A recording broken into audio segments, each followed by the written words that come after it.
my 40 in the freezer cause I wanna get bent. Yeah. That's if you don't know. They mosh at my show. Brainiac dum-dums bust the scientific approach to the course, and the force is centrifugal. Who the boss? Niggas get tossed to the side, and I'm the dark side of the force, and I'm the dark side of the force. Pack it up, pack it in, let me begin. I came to win, battle me, that's a sin. I won't ever slack up, punk, you better back up. Cause in the land of math, we don't play that. You wanna run your mouth, you get pimp slapped. And you ask me just how I feel, living way too real.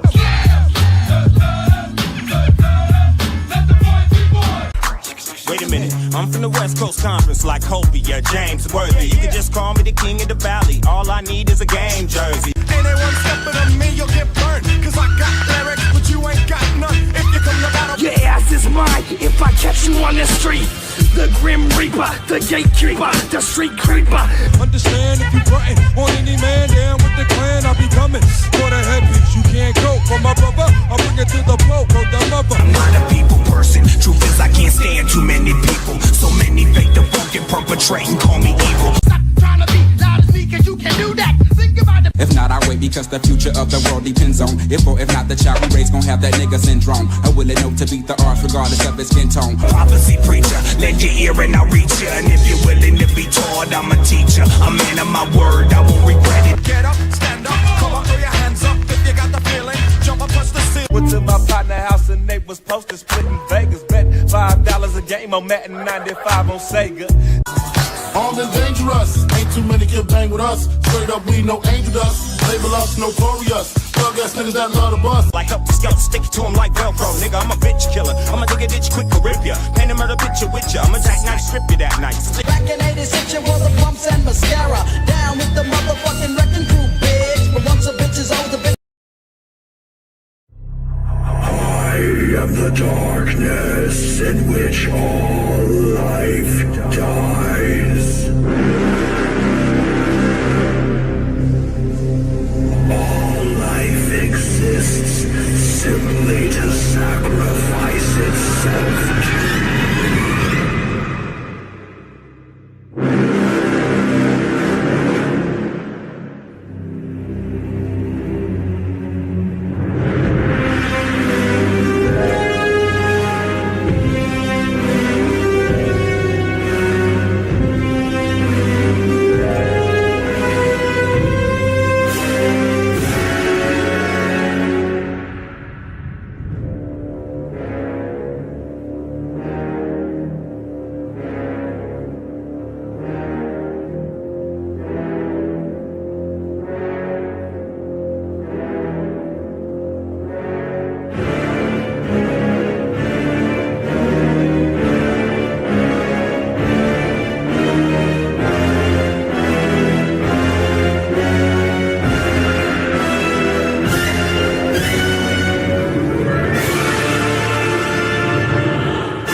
Gatekeepers Alliance production. We got day 4 of the real Star Wars celebration. I hope everybody, all the knights, the purists, Knights of the King's Guard, spacers, elitists, I hope all of you have enjoyed celebrating real Star Wars. I know we've had a lot of triggered, Andor sexuals that have been very offended and want to talk about Andor when we're all busy talking about real Star Wars. So I'm sure some of them are either lurking or show up a little bit.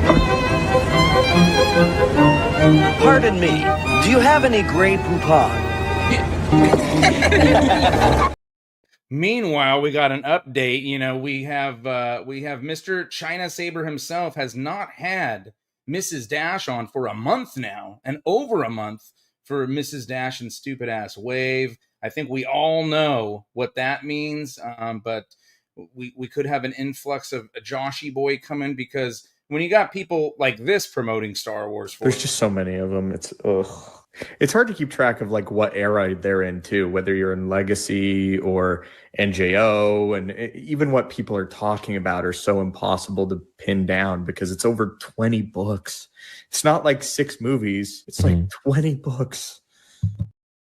Now, I like to get people in the Gatekeepers Alliance, like to get people into real Star Wars, but real Star Wars, like as in it's already came out. We don't need to give Disney money or anything like that. So a lot of people think they're aligned with us, and they don't really realize that they're not, especially when you promote Disney Star Wars. I hope that the Revenge of the Sith re-release makes hundreds of millions of dollars, and it truly can if we all go and see it like we did back in 2005. I got nothing else to say. Just happy that they're finally getting the love they deserve. So have a great day, guys, and may the Force be with you.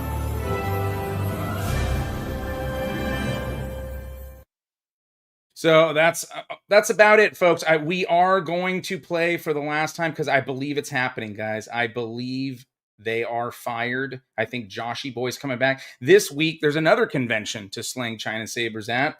So that means there will be, because apparently, Stupid Ass Wave and Mrs. Dash aren't trusted enough to run a stream on their own. So that can only lead to one conclusion. I was able, on his off time, to get a hold of Mrs. Dash for an interview. I'm going to show you that interview.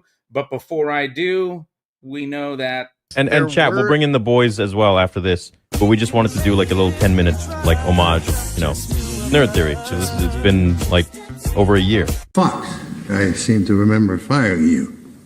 You did. I got another job.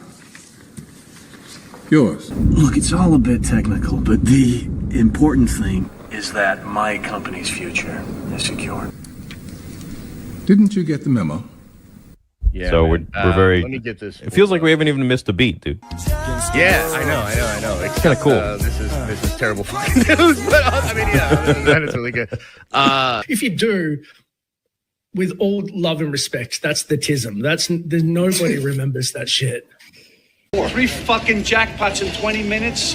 Why didn't you pull the machines? Why didn't you call me? Well, it happened so quick. 3 guys won. Listen, if you didn't know you'd be in scam, you're too fucking dumb to keep this job. If you did know you were in on it, either way, you're out. Get out. I think ultimately the thing that we should take a second to consider is that this reunion was so powerful.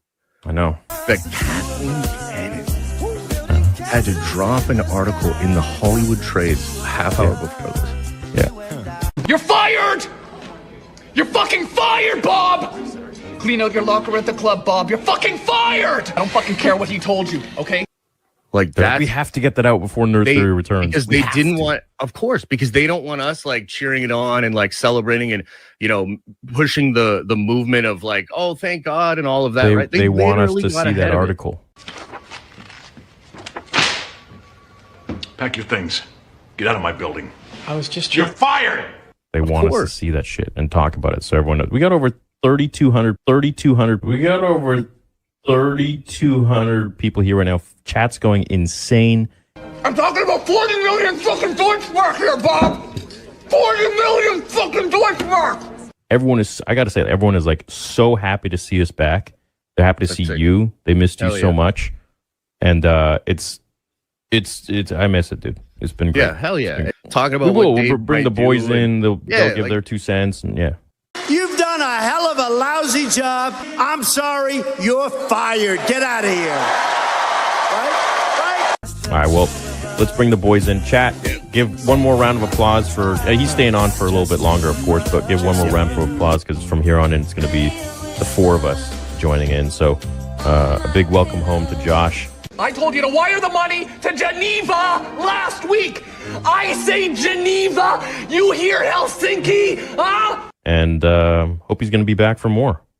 Oh yeah, well maybe if she actually leaves, we'll. That's what I'm about to say. Part two. Maybe we do another show, Nerd Theory, returning on Mondays, and then I got my show here on Thursdays.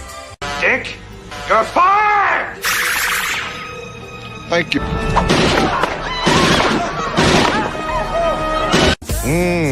Throwing that at me live. I'm throwing it at you live, baby. Chat, would you want to see something like that? Put a little pressure on Josh. We'll talk about it later. Huh? Put a little pressure on. Okay. Hey, man, is Star Wars even gonna change though? Like we'll talk. You're crippled. What? Dad. You got a problem with my legs? No, you've got a problem with your legs. Either that or you're just lazy. All right. We're done.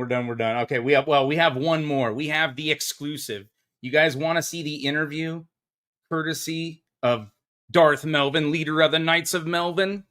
You want to see the video? This will be up on Gatekeepers Alliance channel tomorrow. You can see the exclusive interview right now, but it will be up. Let's see if any of you can catch what this interview is from in the chat. And then we're going to get going. I got Grizzy backstage. We're going to talk. We're not doing pure unadulterated Star Wars tonight. But we're just going to do like summary of the Darth Bane trilogy because Grizzy just read it for the first time. It's his first completed EU novel or his first completed EU trilogy. So we're going to talk about that for a little bit. Then I'm going to talk about Darth Plagueis for a pretty long time for one book. I'm hitting everything that isn't the normie shit and getting a little in-depth and more talking about the character himself and the many masks of Darth Plagueis. And there's even shit that I didn't get to that I may add to the back end of it just because the book is so dense. But with no further ado, like I said, May 1st, that was the last time there was a rule of 2 with Mrs. Dash in Theory.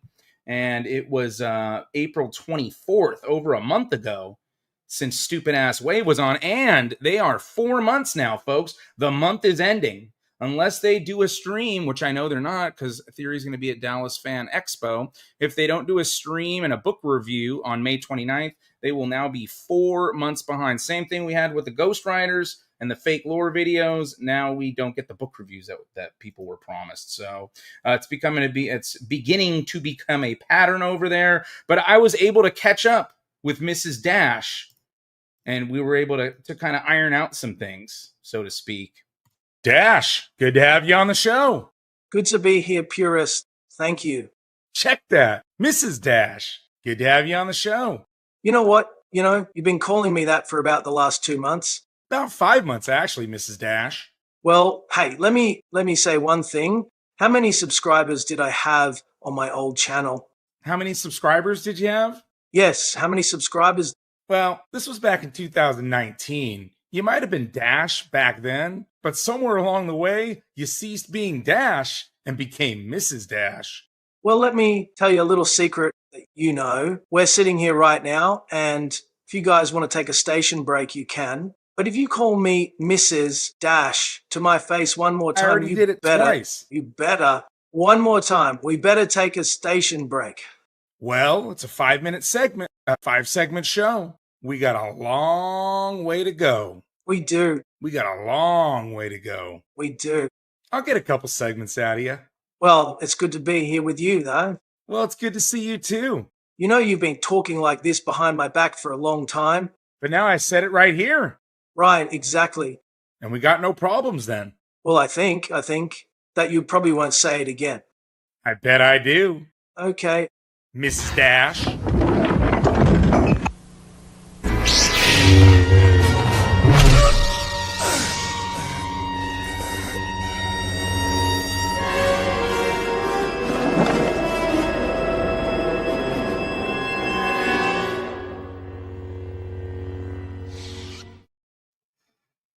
And so goes the tale of Mrs. Dash, the unwise. And yes, fatality. And we got Gabriel Knight coming in, dropping 5 gifted purist memberships. Brent Solden, Briscoe1234, Smorgan, Mr. Grizzy backstage about to jump on, and Sons and Shadows. What is going on? Purists and Gatekeepers. And then we had Chris came in here earlier and dropped 5, as well as Narrow Dark. I don't know why theirs didn't show up as to who got them. I'll have to look on the YouTube side. Thank you, Narrow Dark. Thank you, Chris. I will drop some clips for you guys in a little bit, but I want to get going because Grizzy already just did a review for like an hour today on Last of Us with John Getz Gaming, and we've all been streaming like all fucking weekend long. So I'm going to let him jump on so we can talk a little Darth Bane trilogy, and then that way he can get going and take care of some stuff he's got to deal with. And then, and then we'll get into, I'll drop you guys some clips for your donations, and then we will keep moving on here, and I'll get into Darth Plagueis. Yep, that's right. Yep, Jim Everett. Oh, and Darth Angel just became a member as well. Thank you very much, Darth Angel. Thank you to everybody for supporting all of us, man. It's been a hell of a great weekend. I've been having a lot of fun. And have you ever heard the tale? Yeah, I think I remember seeing the movie. There's one scene that sticks out, and it probably sticks out for everybody, which is that, have you heard the tragedy of Darth Plagueis the Wise? Darth Plagueis the Wise. We're going to talk about Darth Plagueis after we talk about Darth Bane. What is going on, Grizzy? How you doing, brother? Darth Plagueis, he has some plagies all over his face. Man, yeah. Jesus Christ. Yeah, that was a great interview for Mrs. Dash who I think that's probably the best he's ever been, to be perfectly honest with you. That was probably the best interview, the most entertaining he's ever been. I didn't know who Dash even was. That's a hashtag Dash who. But he really made a name for him, really pulled him out from obscurity. Yeah, I mean, who doesn't know Mrs. Dash? I mean, everyone's mom used that back in the day to season their food, right? Yeah, I mean, I think you did more for his career in that interview than Star Wars Theory had, if I'm being perfectly honest. Right, and you didn't fall asleep to it like watching Andor, so that's always good. Andor. Speaking of Andor, chat, you might be impressed with me. I know I said, I made it halfway through season 2 of Andor. You know what I did today? I watched like a 5-minute clip. It just randomly got recommended to me when Andor helps Mon Mothma escape the Senate. Oh yeah. And so that was from one of the good episodes. Apparently, I thought it was trash. I thought it sucked. Yeah, it was terrible. It was incompetent Bail Organa. When were there swimming pools outside of the Senate chamber? Yeah, I know. Like Olympic swimming pools. Yeah, on one of the trailers, it looked like he was coming down the parking garage of Dark Knight. Yeah, it looked like the Olympics or some shit. They're like a water park or something. It looked like a water park outside of fucking the Senate chamber. It completely took me out of the scene. Yeah, it was pretty jarring hearing Andor welcoming Mon Mothma to the rebellion. I was like, excuse me? I think that broke something somewhere in real Star Wars. I haven't gotten there yet. Yeah, I haven't gotten there yet. Founder. So you would know. Her, Bail Organa, Garnbel Iblis, Star Killer. They're like the founding members of the rebellion. So for Andor, the fake Disney character, to be welcoming her to the rebellion is quite ironic, I guess you could say. So I am going to, I don't know what's going on with these slides. I thought I had them saved and now I'm not seeing them. So let me take a look here if I could find them real quick. Oh, shit. Oh, man. We've got a massive storm coming in, guys. So if we do drop for any reason, I will start the stream right back up. But yeah, we were getting food last night and it just came freaking bombing down on us, dude. It was pretty crazy. But it hasn't been no hail or tornado warnings this round of storms, so it's all good. Okay, yeah. So I got a little slideshow going on, guys. I didn't have enough time to get all the Darth Bane, pics and all that stuff. I think I got more of those on the intro vid and the outro vids and stuff. But yeah, so I have to bear with us. But so this first picture here is Bane of the Sith. Now, Bane of the Sith was a short story that Kevin J. Anderson did, and there's there's some retcons they had to do to this, right? And then on the right is the comic series Jedi versus Sith, which is great at like giving illustrations of Darth Bane, but it's a little goofy for me, right? It has Tom Cat, which is Rain, which is later to become Zana's cousin and all that. And they kind of include some of that shit. Karpyshyn has to keep it like in the story, but he does a good job of making them not so cringe. But a lot of people, you know, they love to point out the EU's not 100% perfect. If it takes a short story by Kevin J. Anderson, which has a slight retcon on whether Zana went to Onderon or not to meet up with him, or however that worked out, and then Jedi versus Sith having a little goofiness. If you get the Darth Bane trilogy at the end of the day from those, I have absolutely no problem with slight retcons and modifications because they're done in good gesture. It's not like to fucking shit on the continuity. And yeah, so how did you like the trilogy? I know you just finished Dynasty of Evil probably about 2 weeks ago, but you said you really liked the first two books and kind of jet through those. The first two I couldn't put down. Those were two that like I could not put down, especially the first one. And then the third one, the third one kind of was a little all over the place. Bane wasn't in it quite as much, but it really found its footing like midway through and towards the end. Yeah, really good. Like the second half of it, I couldn't put back down again because it was jumping around between Zana and see, here I go. I'm forgetting everyone's names again. Sarah, is that her name? Yes, yeah. She was Caleb the Healer's daughter. Yeah. Daughter, Sarah. Okay, I'm getting everybody's names mixed up. Sarah, yeah. So Sarah jumping around with her, and then Set Hearth as well, because they're jumping around with multiple different characters, much more than the first two. So like the first two are more primarily focused on Bane, but it was the third one. Well, I guess I won't spoil it. Well, I guess we could. Are we spoiling? Yeah, I mean, we're not going to give like super detailed amount of information on here. Yeah, so like, I think let's just say like, it's the final book. So, he's got to pass the torch in a way. So I guess that's what it was doing. In a way, I guess, pass the torch, question mark. But we'll they leave it open. But you got to set all that shit up. And it was good setup and good payoff. And there was a really, really great, probably the best of the best trilogy out. Probably the best three books that, I don't know. So I really love Plagueis. I'd say it's better than Revan, unfortunately, because Revan's my favorite character. But those were three it's all great. Like it's hard to even rank them. It's just like ranking the 6 George Lucas Star Wars movies at the end of the day. And the original trilogy. It's really hard. I know Christian's in chat and he told me, Purish, you give everything 9s and 10s. Well, I like to refer everybody all the cool shit first. So we will get to, like, I have 2s and 3s and 5s and 6s. I mean, for me, 5's average. Like, the chef rating scale and the theory, ranking Disney only shit. I don't do that. I do 5's right in the middle. So that's okay. That's average. Anything below is not very good.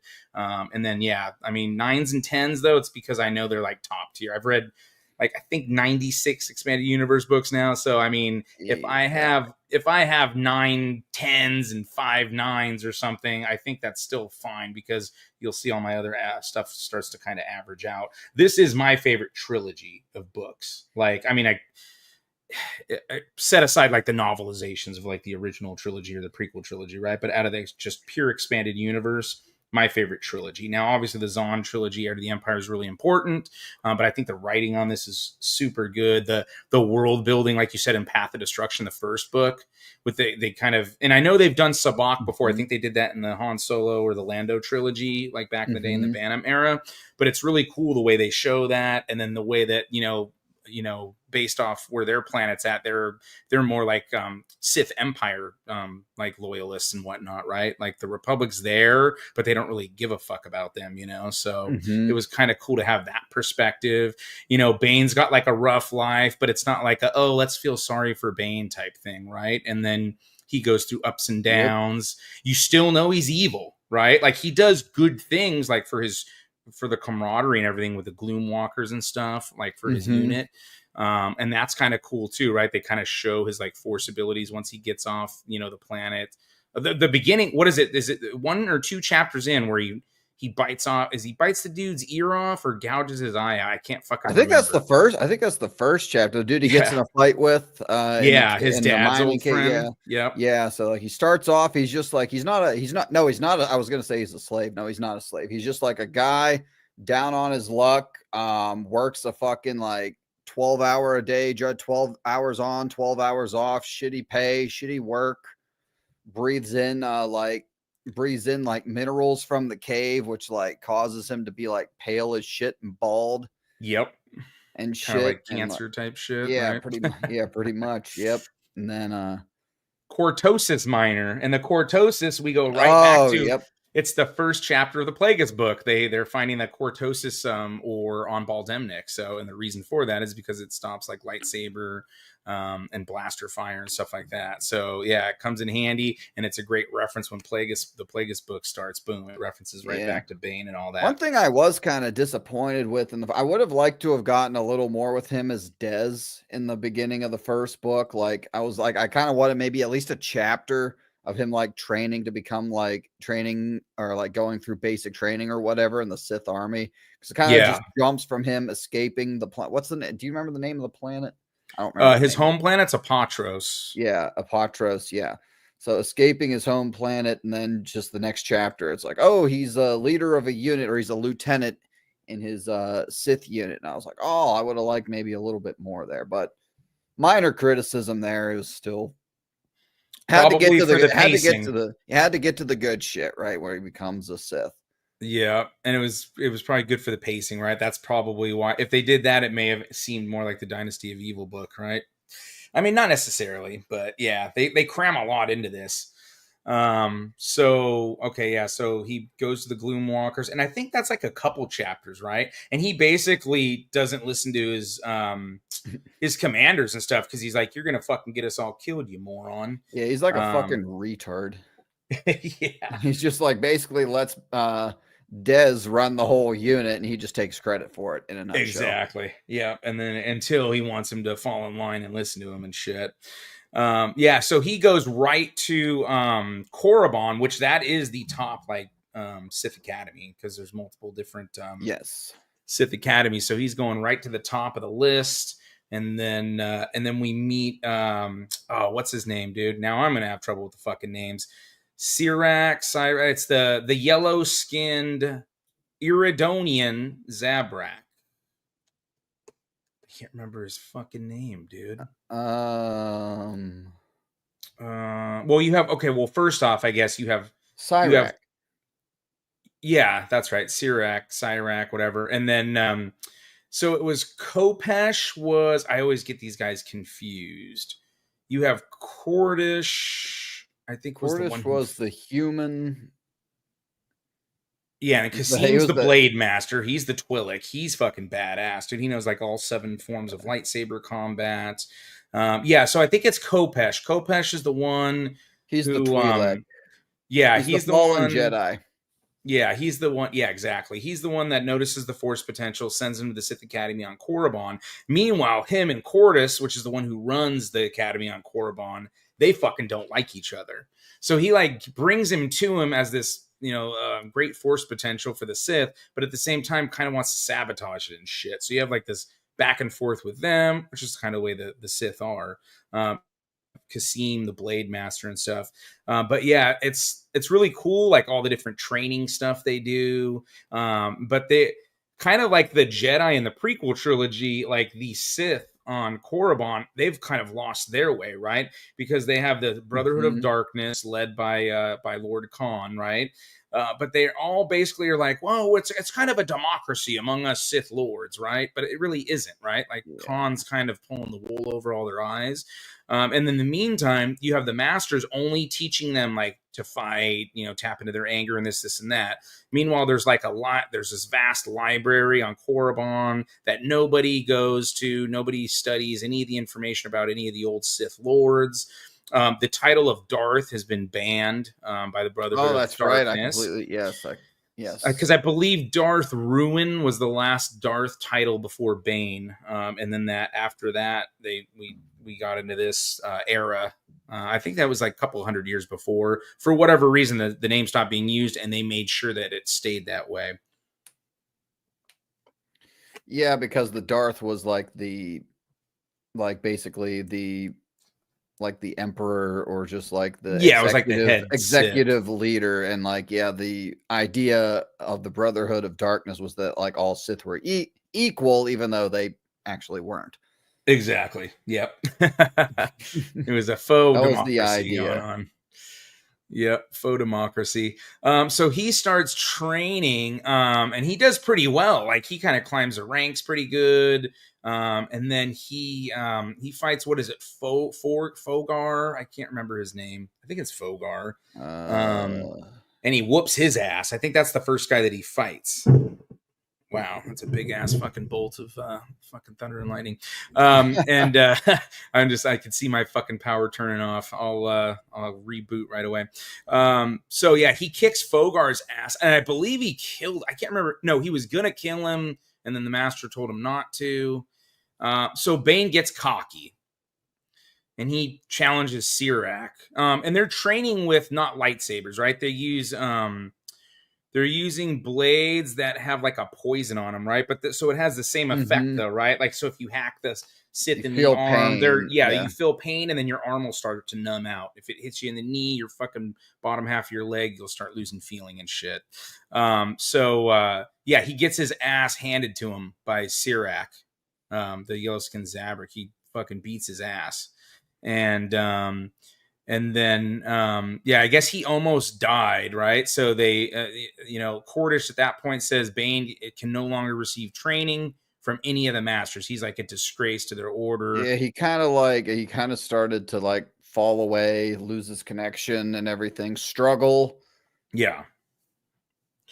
So, and again, it's kind of a, I think again, it's kind of a thing back at Kopesh, because Cordes is like, haha, Kopesh brought me this fool, and fucking he's not going to be better than Sirac, because that's my guy. So, and then we get introduced to Githany. Now, what do you think about Githany? What are your thoughts about Githany? I mean, I thought she was okay, I guess. Yeah, I like she's cool. I hate the bitch, so I was glad when she met her end. Yeah, I don't know. She just didn't really do. Like, she was kind of there. I was like, oh, I guess it could be cool if she's his apprentice. But she was kind of like an idiot. Yeah, she's kind of like a fucking retard a lot of the time. Yeah, it's like always siding with Khan, and then like fucking him over, and then like. Exactly. Yeah. Which side playing the like which bitch. Side, whose side is she really on, and everything. Yeah, and she was a fallen Jedi too, so she was a Jedi traitor. I think they actually brand her.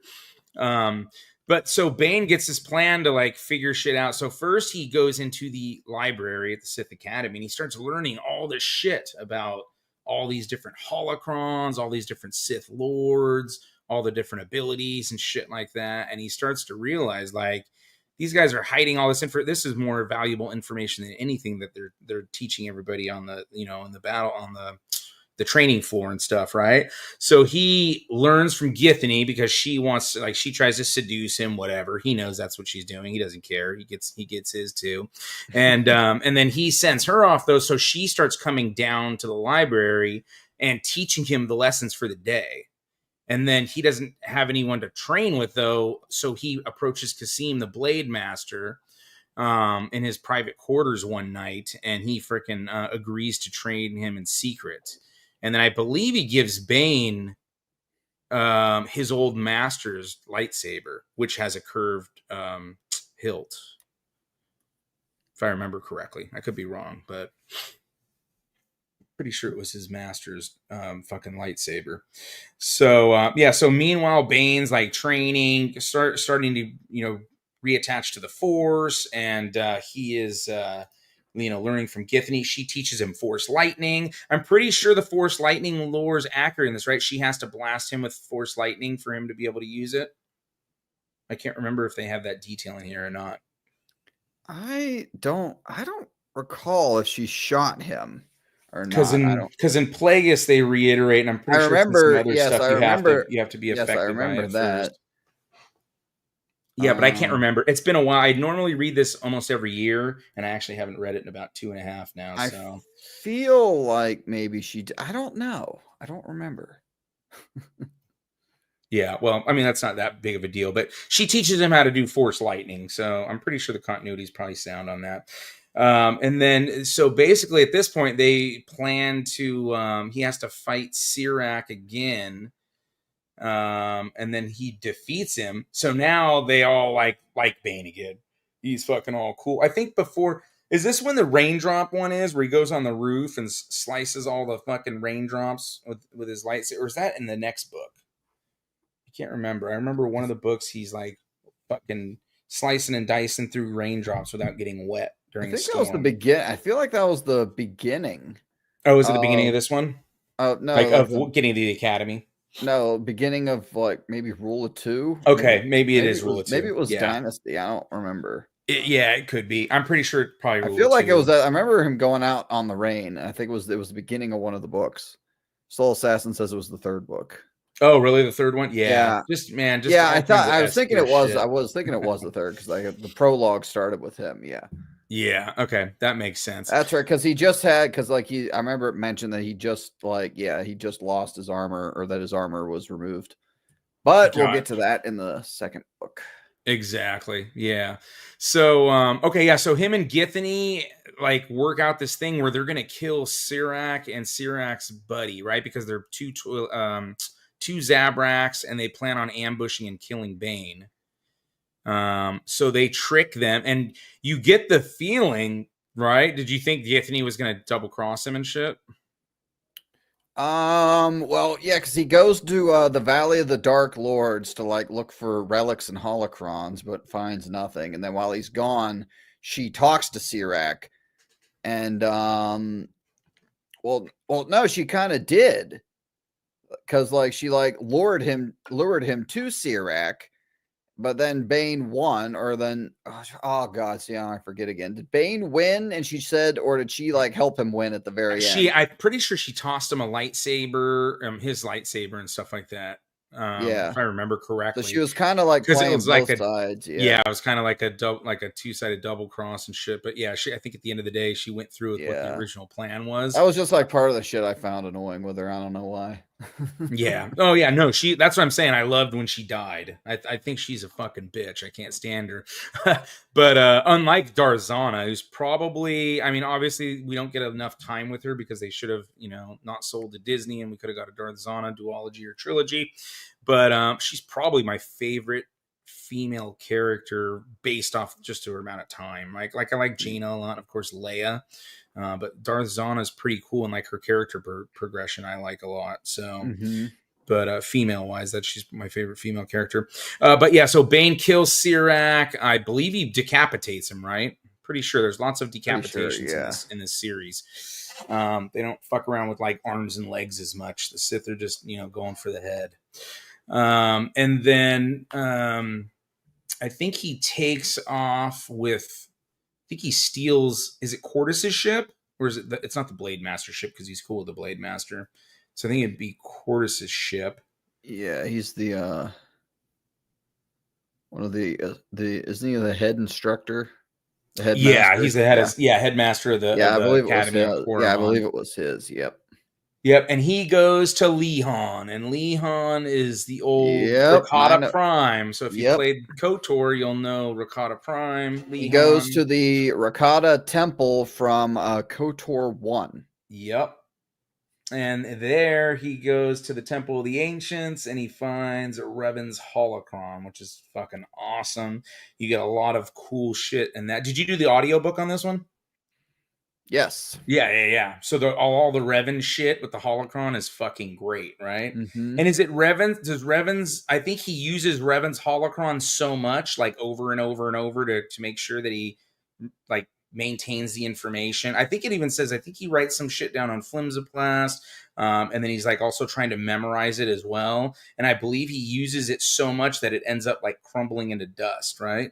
Is it this one, or is it a different holocron? I'm pretty sure it was Revan's. I don't remember. I feel Yeah, like we're gonna say it's Revan's. I'm pretty sure because he basically is like obsessed with getting this information. And from Revan's holocron, he learns about the rule of two. Well, Revan's instructions on the rule of two, and then he obviously makes it, pretty much the same way. And then he also learns about the thought bomb, which he's going to keep in his back pocket. Now, Mrs. Dash will tell you that, Darth Bane detonates the thought bomb, and that's not the case. He actually tricks Lord Khan and the Brotherhood into using the thought bomb. It and must have wiping been a themselves out. Wikipedia mistake on Wikipedia. Yeah, must have had a typo by Wikipedia, because if you read the books, that actually didn't happen that way. So, but yeah, so then he goes to, I think he goes to Ambria. That's where he meets the healer. No. First, he meets. He gets poisoned first. He gets poisoned by Githany. Now, I can't remember if going to Ambria or fucking if he had already been there, but anyways, he gets to Ambria and he meets the healer, Caleb the healer. I forget why he goes to Ambria. Yeah, I'm trying to remember too. He gets poisoned while he's there. Oh, okay. So maybe that was just like their rendezvous point. Yeah, but so Githany is pretty sly though, right? Because like a lot of Sith can, they can detoxify like standard poisons, but she used a Synox, which is like the level up poison. But she used a weak type of poison first. So that kind of threw Bane off because he goes, haha, dumb bitch. So he kisses her multiple times thinking, I already can purge my body of this type of poison, not realizing that she had used both poisons. So he fucks himself up even worse. And then he finds the healer, Caleb the healer. I think he kills some people on the way. He starts murdering people to keep up his dark side energy so he doesn't like slip into a coma and fucking die, basically. Murders a couple people on the way. Finds Caleb. I believe Caleb was hiding the daughter, or is that in the next book? I think he hides her in the next book, right? Or is it this one? And anyways, he finds the daughter and he fucking force levitates her over a boiling pot of water and threatens to fucking like murder her, like drown her in boiling ass water. And then so Caleb agrees to heal Bane. And yeah, so this guy will come in he'll come in handy in the next book, and then his daughter. This guy is like, events that happened here come back in both the other books. Yep. And then so then he gets fucking healed, and then he just strolls up, right? I think he fucking he rendezvous right with does he go back? Well, Cordis real quick, going back to Lehon. Cordis gets sent to Lehon to execute Bane.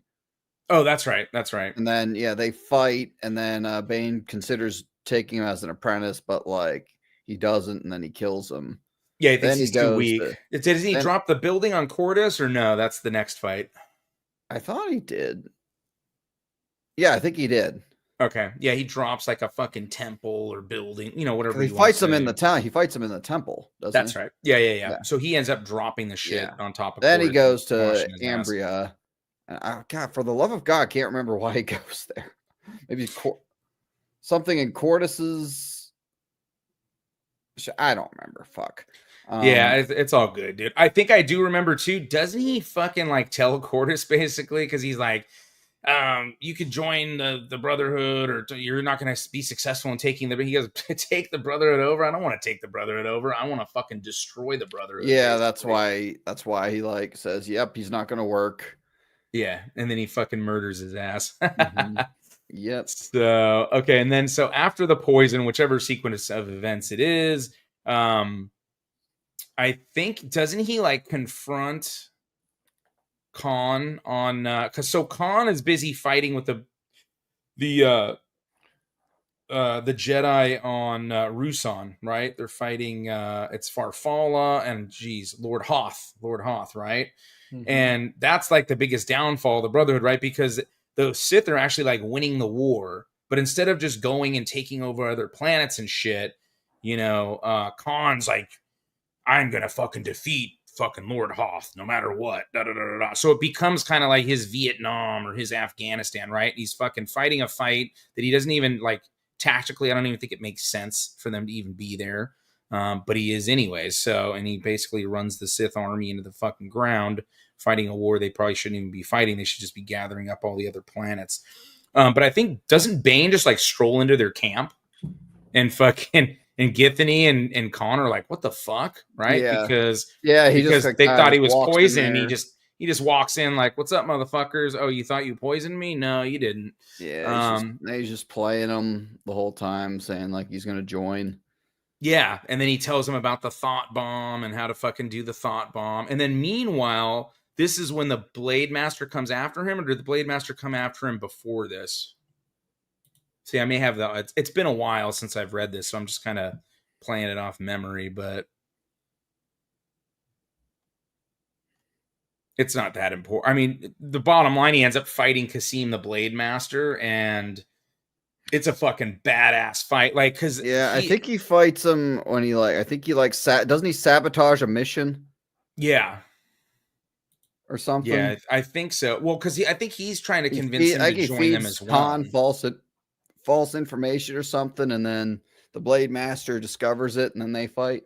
Yeah, and he basically, the cool thing about that is like he knows, like, well, I know him just as well as me. We trained, one-on-one together and all that, but he doesn't realize. I'm pretty sure Kasim uses a saber staff, right? But then he also detaches it into 2 different lightsabers. So he starts using fucking fighting styles Bane doesn't realize like that he had. I mean, obviously he knows all 7 forms, but he then used, I'm pretty sure I thought it was a saber staff, and then he detached it into 2 blades. I can't fucking remember. Or he had 1 blade, turns it into a saber staff. I can't remember the specifics, but he basically throws Bane for a loop, and he's like, oh, fuck. I think we got these. I think we got these mixed. I think Kasim is who he fought on Lihan. Oh, really? Okay. So does he drop the temple on Kasim then? I don't know, whatever. But we're giving you guys the gist. It's fucking awesome stuff. Like the fights are awesome. The way they, like Karpyshyn describes them, really good stuff. And then, going back to the thought bomb, he gives him the instructions on the thought bomb, and then he like takes off, and he basically he keys the Jedi into what they're doing, or he tells the Sith fleet to let down their shields or some shit. He basically sabotages the fucking military and fucks with them, or tells them to preemptive strike. I can't fucking remember. And he basically fucks with all their shit, and then they all retreat into this cave, and they start conjuring up the thought bomb. And then he's trying to get off planet, or as far away from the blast as possible from what he knows of the thought bomb. And long story short, they detonate the thought bomb, and it wipes out fucking the entire planet, pretty much, of all the Jedi and Sith, which is Bane's goal. And then he comes upon a young girl. She's like 10 years old, named Rain, and he knows that she's Force sensitive. That's going to be her right there on the left. And that is actually Darth Zana. And then he kind of tells her like he's a Sith and this, that, and the other. And then her cousin comes, Tomcat, which again, they have some goofy stuff in the comics with him. They have a little bit of introduction with him in the book. And then she basically hacks off Tomcat's arm to show Bane she's one with the dark side, and also to save her cousin's life, right? So she doesn't have to kill him. Yep. Real quick, Githany dies in the thought bomb, and then yes, and she gets atomized, and they talk about her skull turning into dust and her bones. She gets fucked. And you then, I literally cheered when I read it. I was fucking loving it, dude. I was gonna be disappointed if like she was his apprentice in the next one, but then he meets Rain, and then all that happens in the cave where the thought bomb was detonated, right? Yep. Like he goes, because she goes to find out what had happened, and then he goes to make sure they're all dead. And then that's it, right? And I believe, so the continuity error on this one, I think, is that again with the Bane of the Sith, he goes real to quick, just chat. meet Now, somewhere real else. quick. Now we're in the second book. We're in the second book as of right now. Yes, just whenever we started talking about Rain. Yeah, well, I think it's the end of the. There's the epilogue. Yeah, the epilogue. It's the of epilogue the of the one. first Yeah, book. but then when they go into the it's like right when he just meets. Then her. you go right back, right? It's like the Yeah. same period of Mhm. time. So by Because the time they're because in it's the the cave, prologue. it's it's and then he rolling through. tells her to meet up with him on Onderon, because he's going to the planet of Duxon. Yes, which is the moon of Onderon. Yep. Which also we KOTOR read in 2. Tales of the Jedi comics as well. The Beast Wars of Onderon. We learn too how the moons are really close, and that's how the animals like the Drexels and stuff like that are able to get from Onderon over to the forest moon of Duxon and back. So that also helps, because when you have Bane riding a Drexel to Onderon from Duxon, it makes perfect sense because they already explained it in the previous lore and stuff. So it all works out good. So so Rain, or Zana, she has to find her way off the planet as a fucking 10-year-old. And so she finds a family and basically fucking cons them into, giving her a ride and all this and that. And she fucking just murders all of them on the ship. She kills them, right? She straight just kills their ass. I believe she makes them get the last one before she kills them, has them plug the coordinates in to go to Onderon. So meanwhile, Bane is holocron hunting. That's what I love about Bane. Like, he's smart, powerful, but Freedom Nad, right? Yep. The Tomb of Freedom Nad. That's in KOTOR 2 as well. That's in KOTOR 2. It's also on Tales of the Jedi as well. We're about to do the Freedom Nad Uprising. First 2 books probably next week. We're going to start that one. So yeah, a lot of like crossover. And again, like I said, guys, if you, that's the great thing about the EU. Like, Grizzy hasn't read the Tales of the Jedi comics, but he can reference the KOTOR games that he played. He doesn't lose anything except for the payoffs of the Tales of the Jedi comics. Just like if you've read Tales of the Jedi comics in the chat, but you haven't played KOTOR 2, you won't notice the KOTOR 2 stuff, but you'll notice the comic book stuff. But then when you play KOTOR 2, you're going to remember the comic stuff and the Bane stuff. That's how awesome the EU is. That's the way that it all works. It all, ties together really nicely. So she does that, sabotages them. She goes to the planet, and then we get, meanwhile, while all this is going on, I think he says he's going to be there for 10 days or 2 weeks or however much. And basically, find your way there. Otherwise you're on your own type shit. Right. And, meanwhile, he gets into the Tomb of Freedom Nad, and there's booby traps and shit. Yep. And he gets hit with these Orbalisk bugs and shit. And that's where he gets the Orbalisk armor. This is a fan fucking drawing here on the left. That is like the sickest shit right there. Yeah, the Orbalisk armor Bane, that's my favorite like version of the character. Yeah, it's cool. Yeah. And that's the only picture I don't have up. But you guys saw it in the intro. I had it on the intro video. It's all encrusted around him. But yeah, it's freaking cool, dude. Really awesome stuff. And basically the Orbalisks, they're like impenetrable. They kind of work like almost like cortosis or a parasite. It's a parasite, but like it offers like it's like pulling his life away, but like it offers him strength and everything. It keeps him alive, so it can keep them alive pretty much. And it's basically like he's saber proof now, so he can be more reckless when fighting like Jedi and shit like that. Like right over here, we have this battle on the left is the duel on Tython, right? So that's okay. There's his Orbalisk armor, duh.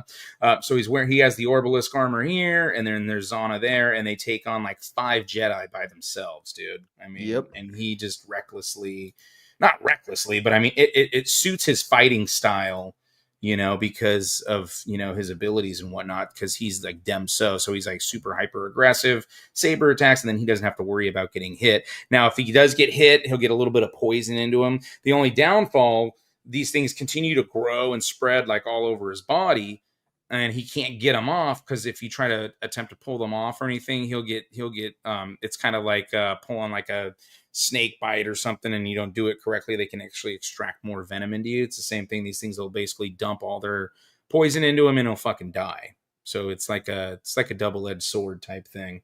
And then Zana meets up on Onderon, and she gets attacked by beast riders and stuff that are on these flying Drexel. I believe they're on Drexels too. And they try to come after her, and then boom, Bane fucking is just returning from Duxon. and he fucking just takes all these motherfuckers out. They have like a battle fucking in the skies, fucking flying these Drexels, and then he basically murks everybody, and then he's like, proud, you did a good job, apprentice, da da da da. And then we do it's a time jump, right? Like that. Yep. So it's like a 10-year time jump. And then we get this version of Zana, you know, the older version, like right here. And then Zana is already like, he learns early on she's a adept Sith sorceress, so she can make people like they go crazy and shit in their mind. She can do like force tendrils and stuff, which is like this right here, where it looks like shit's coming out the ground, grabbing you and stuff. So Bane decides, and the way that Karpyshyn, like this is one of the best things I like in Rule of Two, well, one of many. But he describes like in detail, she's short in stature, feminine build, da da da da da. So it's like, oh my God, no, she's got to be a strong woman. No. So he makes it like she has a saber staff, but it's a little shorter than others, you know, due to her stature and this and that. And the whole way Bane trains her is intentional for her to be defensive, even though she's a Sith. Because all she needs to do is wear out her opponent, let them freaking like not be able to get to her, and then wait for the time to strike and use her Sith sorcery, and then she can just render them fucking defenseless and kill their ass, which is really cool, dude. That's a real smart way to write a woman, and then we get into she's they're I can't remember what planet they're on now. They're getting information, and she's working with this like not rebel, but like terrorist organization on this planet, and I think it's a Twi'lek she's with or something like that. Yeah. And she's seducing this guy, getting fucking information, feeding that information back to Bane, you know, so she's being like a seductress, like a fucking woman character would be, especially a dark side one. So that shit's really cool. I'll let you fucking talk about Rule of Two a little bit, because I'm fucking trying to remember parts and you're probably a little more familiar with it. Oh, I don't remember the name of the planet, but yeah, she's what they're doing here, he's like already beginning, like, you know, like the Sith takeover of the Republic, like laying their plans, like don't they try to assassinate like the ex-chancellor or something? Yes, yep. Is that what they're doing? That's and then Darabit. Darabit's the guy with them. I think he's he was an apprentice of Farfalla, I think, which was one of the Jedi on Ruusan, and he's like tasked with like protecting the Chancellor or something like that. Yeah. Oh, and also like meanwhile there's Johan, right? He's the Jedi who's like kind of like investigating what happened with the thought bomb, and that they kind of haven't talked about him really, but like meanwhile all this is going on, he's kind of I think Jothan's who I was thinking. I think I said Darabit, but I think Darabit's the cousin. I can't fucking remember. Anyways, yeah, I think it is. He's Reyne's cousin. Yeah. Yeah, that's right. Okay. Yeah. Cause Johan. Yeah. So he's and he was a Padawan. I thought it was Farfalla. If it wasn't Farfalla, maybe it was Hoth. I don't know. He's one of the Jedi. He was the apprentice and shit. Yeah. So they do that. They fucking try to blow up the ship. Then they have this battle with fucking, the Jedi. And then they fucking end up getting away. And then I think Zana kills some people there. And then she meets up with the spy. I can't remember if she ends up killing all of them or not, because they find out they take her to their boss, and he's like has some training. I forget his name. Yeah. Oh, and I think meanwhile they on Ambria now. Isn't that where their base is? Like Bane and Zana. I think they make a home on Ambria. Probably because Bane wants Caleb around just in case he ever needs him again. Maybe. I'm pretty sure they have a base on Ambria. Is that the guy? Is that Hetton? Yes, that's him. Yeah. So he's like a dark side relic collector. Yes. Okay. But so she's also like. Am I mixing this up? Yeah, I think I'm mixing this up with the third book. So she brings Hetton. Well, no, because she's looking to make him her apprentice, right? Or no? She's considering it. Yeah. And she's kind of like saying, like, oh, if you and your assassins can kill my master, we'll do it. And I'll be your master, and you'll become my apprentice. But like, I guess she was like using him because like he could, like, because he had like Sith relics and everything, and like he could like be like a way like she needed him to die so that they could expose, so that he couldn't like expose them pretty much. Exactly. So Okay. she was kind of playing both sides a little bit. That's right. Okay. Which a Sith would do. Yep. Yeah. And then she takes him with the assassins to kill Bane on Ambria, and Bane fucking destroys him. Yeah.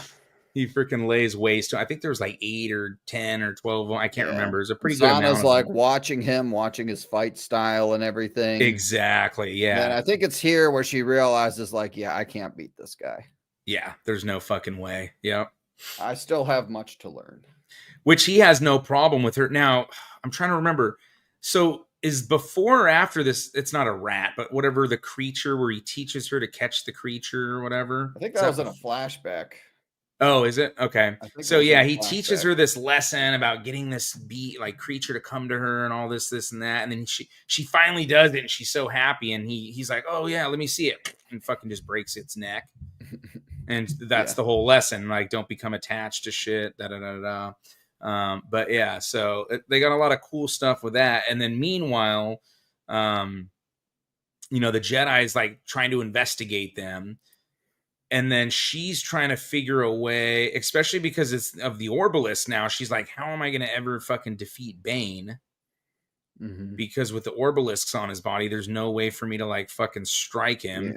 Yeah. He's too strong mentally for me to fucking like, at least at this stage of where she's at, to use her sorcery on him. Yeah. But Bane realizes that like, he needs to get the Orbalisks off of his body too. And then he sends and she kind of suggests it to him because she needs him off too. Yeah. And he sends her to the Jedi Temple on Coruscant. Yep, she's the first, now, and I believe the only. This was a little contrived to me. A little bit, yeah. A little bit, yeah. I was just like, really? I guess it's the will of the Force. She's the first and only Sith to infiltrate the Jedi Temple on Coruscant. Like, completely. Unless you count Dooku sabotaging shit, but that's, he was just a fallen Jedi at that point. Yeah, and then she's like researching, and she runs into her cousin Daravit, who was there because Johan ran into him, and he like basically told him the story about his encounter with Darth Bane. He brought him to Coruscant at the same time that Darth Zana went to Coruscant. Yep. And she's finding literally bump into each other because he went and he was like fascinated with the histories and relics and stuff. So he was in the library and they both ran into each other there. Correct. And also Bane, meanwhile, was on his own mission, right? Because he sends her off on purpose, like a lot of times, because he goes to do his own shit. He goes to Tython. He goes to Tython because he needs to complete the capstone for the holocron, right? Because he's trying to build his own holocron. Because he's like, for the Sith Order to continue, we have to be able to build holocrons and pass our teaching down to everybody else. And the problem is he can't properly complete the capstone, which is the main part, and it fucking causes it to explode like every time. So he's done it like 3 or 4 times. And then he finds out basically from the information when they kill Hetton, right? That I believe Belia Darzu, I can't remember if she was his master or just he had information about her, but she was able to construct holocrons and stuff, and that was like 100 years back or something to that effect. Yes. So he goes to Tython in order to get the holocron of Belia Darzu. Mm-hmm. And then meanwhile, as he's on Tython getting this information, that's when Zana shows up. But she shows up with Daravit, right? But then tailing them is Johan and a bunch of fucking Jedi Knights. And I'm pretty sure they're all Knights. I think Johan's the only apprentice. I think the rest of them are all masters. Johan was a knight. I think he was promoted, but when the happened, he's a knight. I think there's like 2 or 3 masters and like 2 or 3 and like a couple knights. Yeah, and they basically stuff Daravit in a closet, right, or something. Basically the equivalent of a closet. And then they fucking have this awesome battle, which is freaking really cool, really descriptive. They're kind of having an issue because one of the Jedi, I think he's Ithorian, right? Yes. He does the I remember battle this. meditation. So they got a master doing battle meditation, and meanwhile, each one of them are fighting 2 Jedi at the same time. Mm-hmm. So, and Bane, I think Bane's the one who breaks through first and kills one of them. And then Zana, because of that, it kind of takes the one guy off of Zana, and then she's able to trick the other one and use the sorcery on one of them. Fucking kills him. And then I can't remember she murdered 1 or 2 of them. But then Bane goes to fry the Ithorian. I think Bane shanks the Ithorian, right? Yeah, he realizes what's going on with the battle meditation. He fucking stabs his ass, and he gets ready to blast the other one with force lightning, and the Ithorian grabs him and puts a force bubble around them. So Bane just unleashes the fucking massive amount of Sith lightning and fries himself. And all the fucking Orbalisks like melt and fucking die on him. So they're just extracting. Like it kills poison the all throughout all throughout his body and shit. Like he's fucked. Yeah, he's fucking screwed. Meanwhile, Zana then kills everybody else, and including Johan. So it's crazy because like she could have let him die and become the leader of the Sith. She could have, but she needs more info. She needs to be taught more. She doesn't know. Yeah, and they explain that. Know. Yeah, she doesn't. There's so much that she has to learn. She realizes that. So she takes him back to the healer, Caleb, from the We go back here. We go back to him. And I don't think it would be a convenience, because if they are based on Ambria, then he probably has already explained to her about Caleb the healer and shit. And that, again, I think probably the reason he's there. I think they did talk about it, or she did know about it. Yeah. So Darth Zana takes him there, and then has to basically convince him once again to heal Bane, and then takes like a long. Oh, and what's his name? Daravit is with them. They take Daravit with them. Yep. This shit's perfect, dude. Yep. So they it's going to be spoiler alert in a minute, guys. So we'll say she tries to convince Caleb the healer, like, you got to heal my master. And then I think she looks for the daughter, but the daughter's gone, right? Yep. Yeah. Because he knew that Bane was going to come back. He knew Bane would come back, and he goes, my daughter's not on this world. There's nothing you can do. And this guy's not like a Jedi or anything. He's just like, very acute to the Force and stuff. But he's like, yeah, I'm not, your master already made me do this once. God knows how many fucking people he's murdered, and this, that, and the other. I won't be a part of it. Da-da-da-da-da. So Zana then says, okay, well, what if I was to...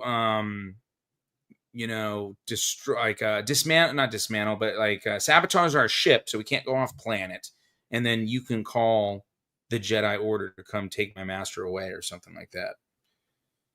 And he agrees to it. So he fucking heals Bane, and then anyone who wants to not know what happens here, because it's pretty fucking badass, leave for about 2 minutes, then come back, or don't leave, just mute it for 2 minutes and come back. I'll give you guys a countdown. 5, 4, 3, 2, 1. And so they get their way. Bane gets fucking healed, and then she murders fucking Caleb the healer, and she fucking like bisects like all of his fucking limbs and shit, and fucking puts him out like on display. And then, knowing the Jedi are coming, and then she fucking makes her own cousin go insane when the Jedi arrive and run out and say, I am the Sith, Darth Bane, whatever. And the Jedi fucking slaughter him. He has 2 fucking lightsabers with him or whatever. And they fucking kill him, and they think they've destroyed the final remnants of the Sith. And then they fucking leave. Right? Am I remembering that right? Or is it? Yep, I think you got it. And okay. Yeah. That was basically the end of the second book. Yeah, and that's the ending of the second book. So if anyone's coming back into chat now, let's hit some supers real quick, and we'll do the third book. I think we're doing a pretty good pace here, right? Yeah, the third one will probably be the quickest. Yeah. Okay. So first we had Chris with the 5 gifted memberships. Let's send him to Nar Shaddaa real quick if you're still here, brother. Osha! Why didn't you come out last night? You missed a wild trip to Nar Shaddaa with the pilot and crew?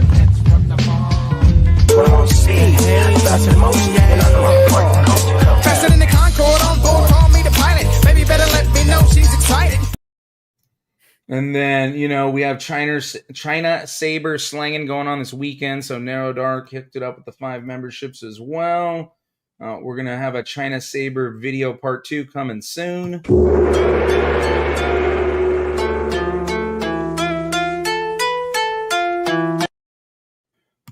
And then Gabriel Knight with the 5 gifted subs. We will send you to Zeltros to compete with Narshana.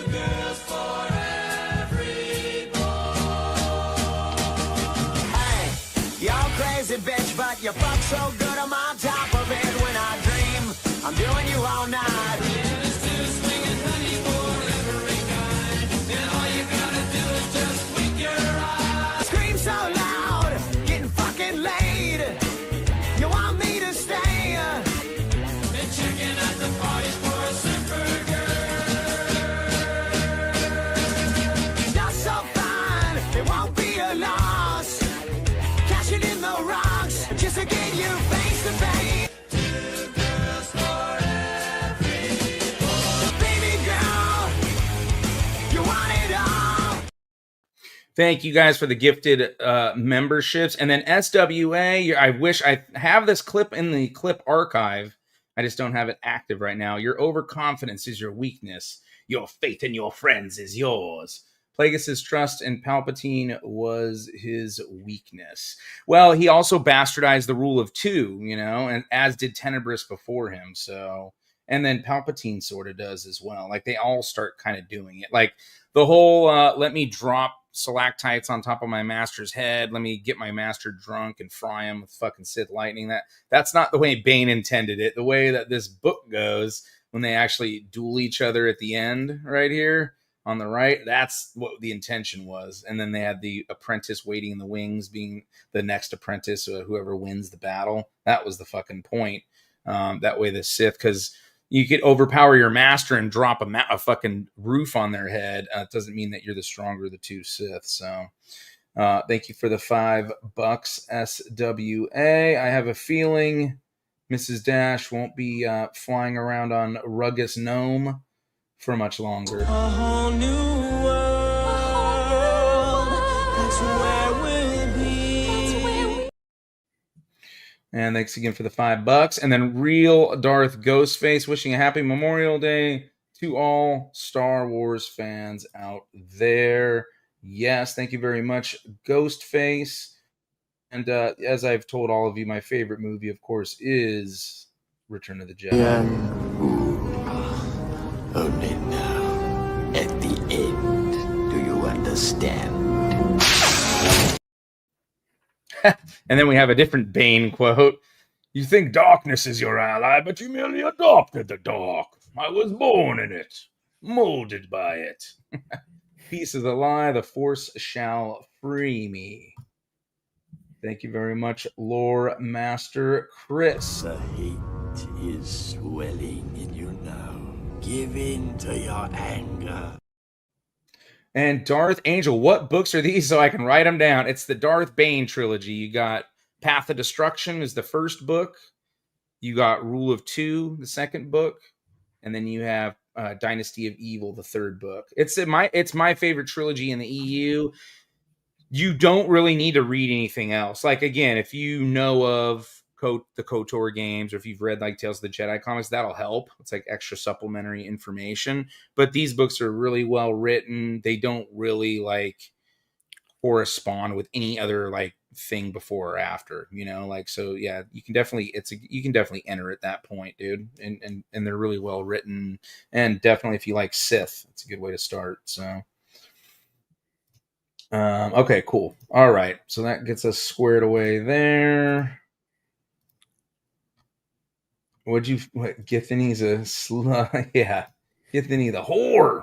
Githany is OnlyFans Kenobi. Yeah. Pretty much, man. She's an annoying bitch, that's for sure.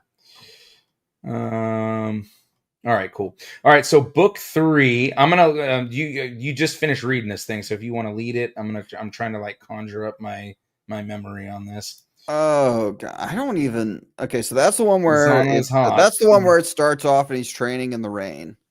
Okay, That's the yeah, one- so it yeah, is the so third That's the one. Yes, that is the third one. Yeah, somebody in the chat said that. I was pretty sure it was too. So fuck, like, yeah, the beginning of this one was like really yeah, the beginning of this one was like really like because it's all over the place. It like starts with Bane, then it goes to like Zana, and then introduces this Set Hearth guy who's a dark Jedi. And then yeah, not a whole lot of new characters in it. Yeah, because it's more of a back and forth, right? Because at this Yeah. point, Bane thinks she hasn't challenged me, and I'm like, he's at this point. This is Okay, another. yeah. It's another 10-minute time jump. So, or 10 minutes. It's another 10 years. It's another 10-year time jump. So Yep. Zana goes from 10 to 20, and in this book, she's 30 now, right? So she's Mhm. definitely in her prime. And Bane is starting to have issues with his left hand, where he's always like grasping it. It's like fucking, you know, he's having twitching, stuff like that. He's having it like probably okay, from yeah. the Orbalisk shit.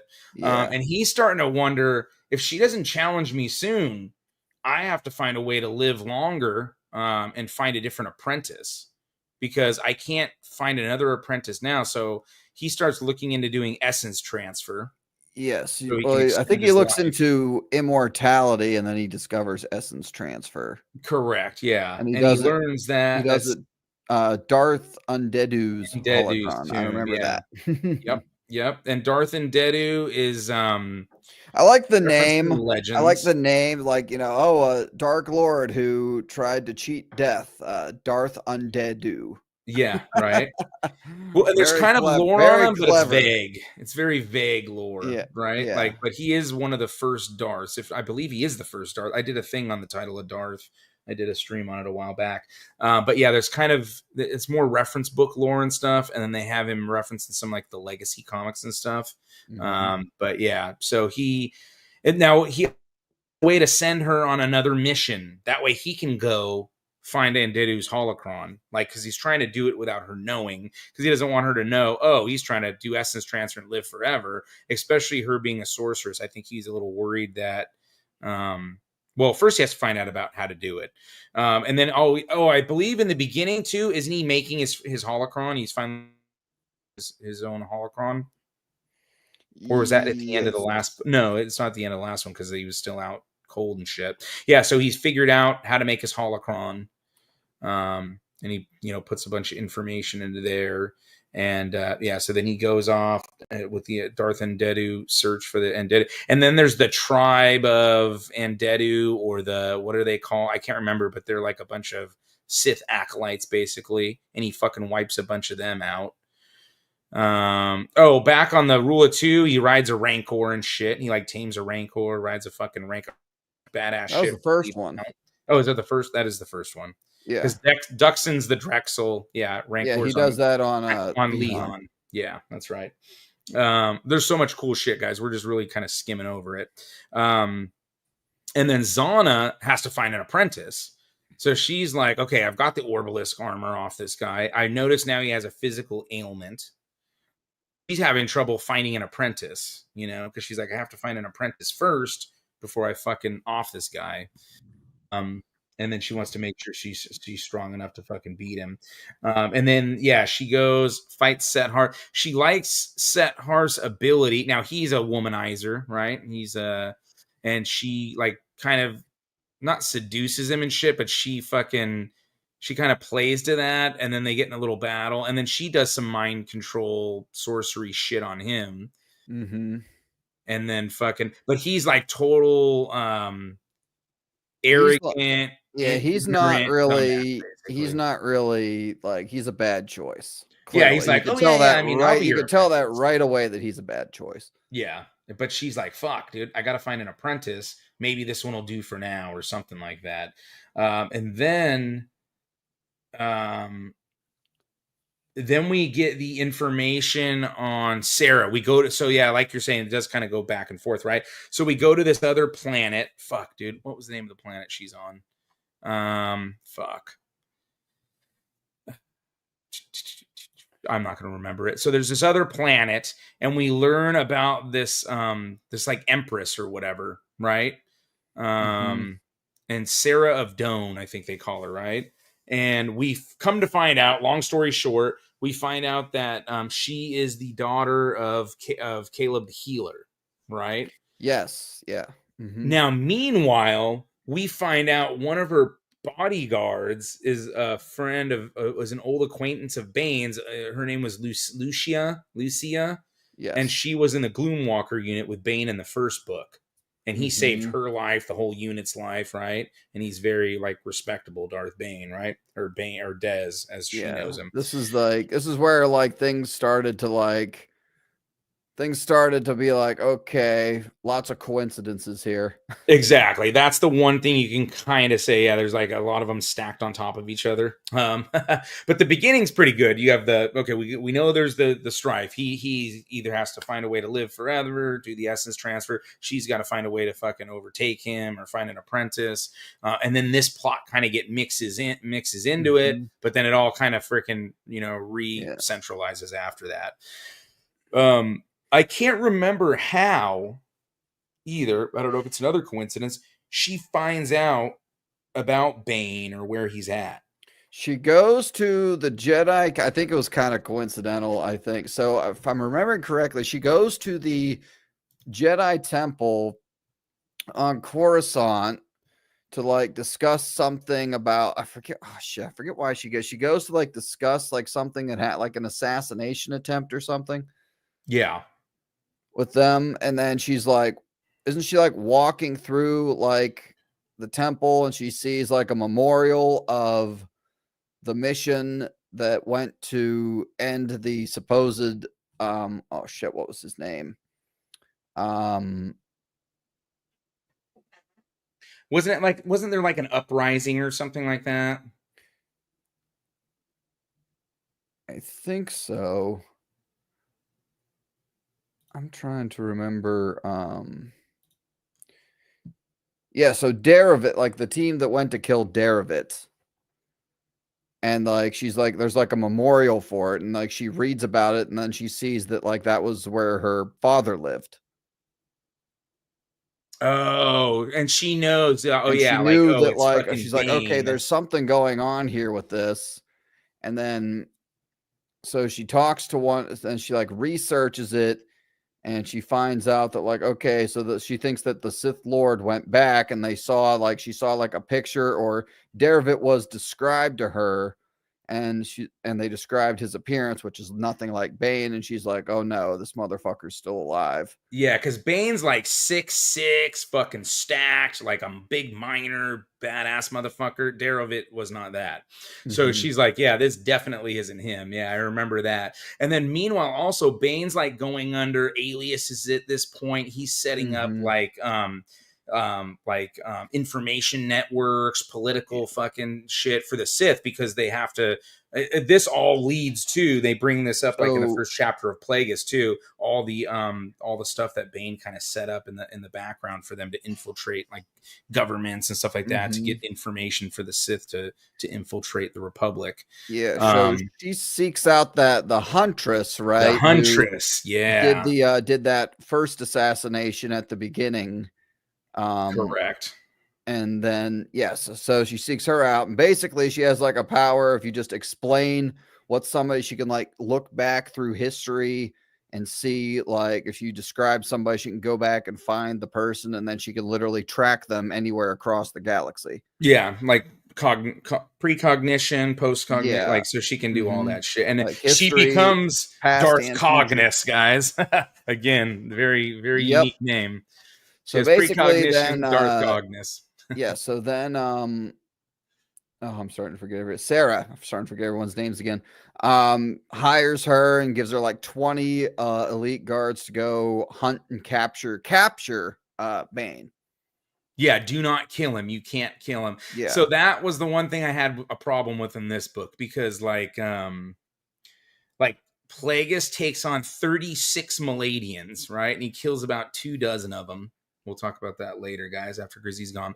And then Bane gets captured by 20 of these motherfuckers. And the Maladians, like, they are trained to take on Jedi and all that shit too. So I just would have felt it better if there was like 40 of them or so. I mean, I don't know. Again, like, Jedi and Sith aren't like superhero type shit on one hand, but on the other hand, like, this is fucking Darth Bane. Like, I don't know. I felt like they should have had more people going after him, but whatever. It's almost like 24, right? Like, he's not in his prime anymore. I don't know. That didn't really bother me so much. He wasn't his prime anymore. Like, he was weaker. But I could see that though.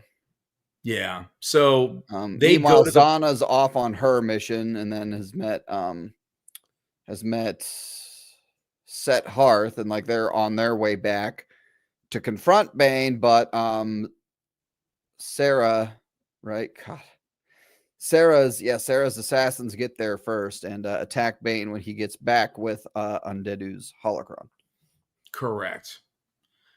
And then so they take Bane to the fucking planet. I can't remember the name of the planet. Whatever. Something 4. I can't remember. It's been a long fucking time. So they take him back, and basically Sarah is like fucking torturing him and shit. They have all different kinds. Like, they have this is where it got really good for me. Yeah, they have fucking sedatives. They have like shit to amp him back up. They have shit. He that just like owns her in ability. the interrogation too, despite being all drugged. He just owns her. They drug him up, and he's fucking with her, talking about, you know, how great it was killing her dad, and that his apprentice, you know, slaughtered her dad, and fucking, like, they're just doing all this shit back and forth, and she can't like break him, right? Like, that's what she's trying to do. But meanwhile, Lucia is with her, and again, she fucking realizes this is fucking Dez. This is the guy that saved my fucking life on the Gloomwalkers like fucking 20 years ago. And then meanwhile, Zana and Hearth, I think they found a way to track him or find out where.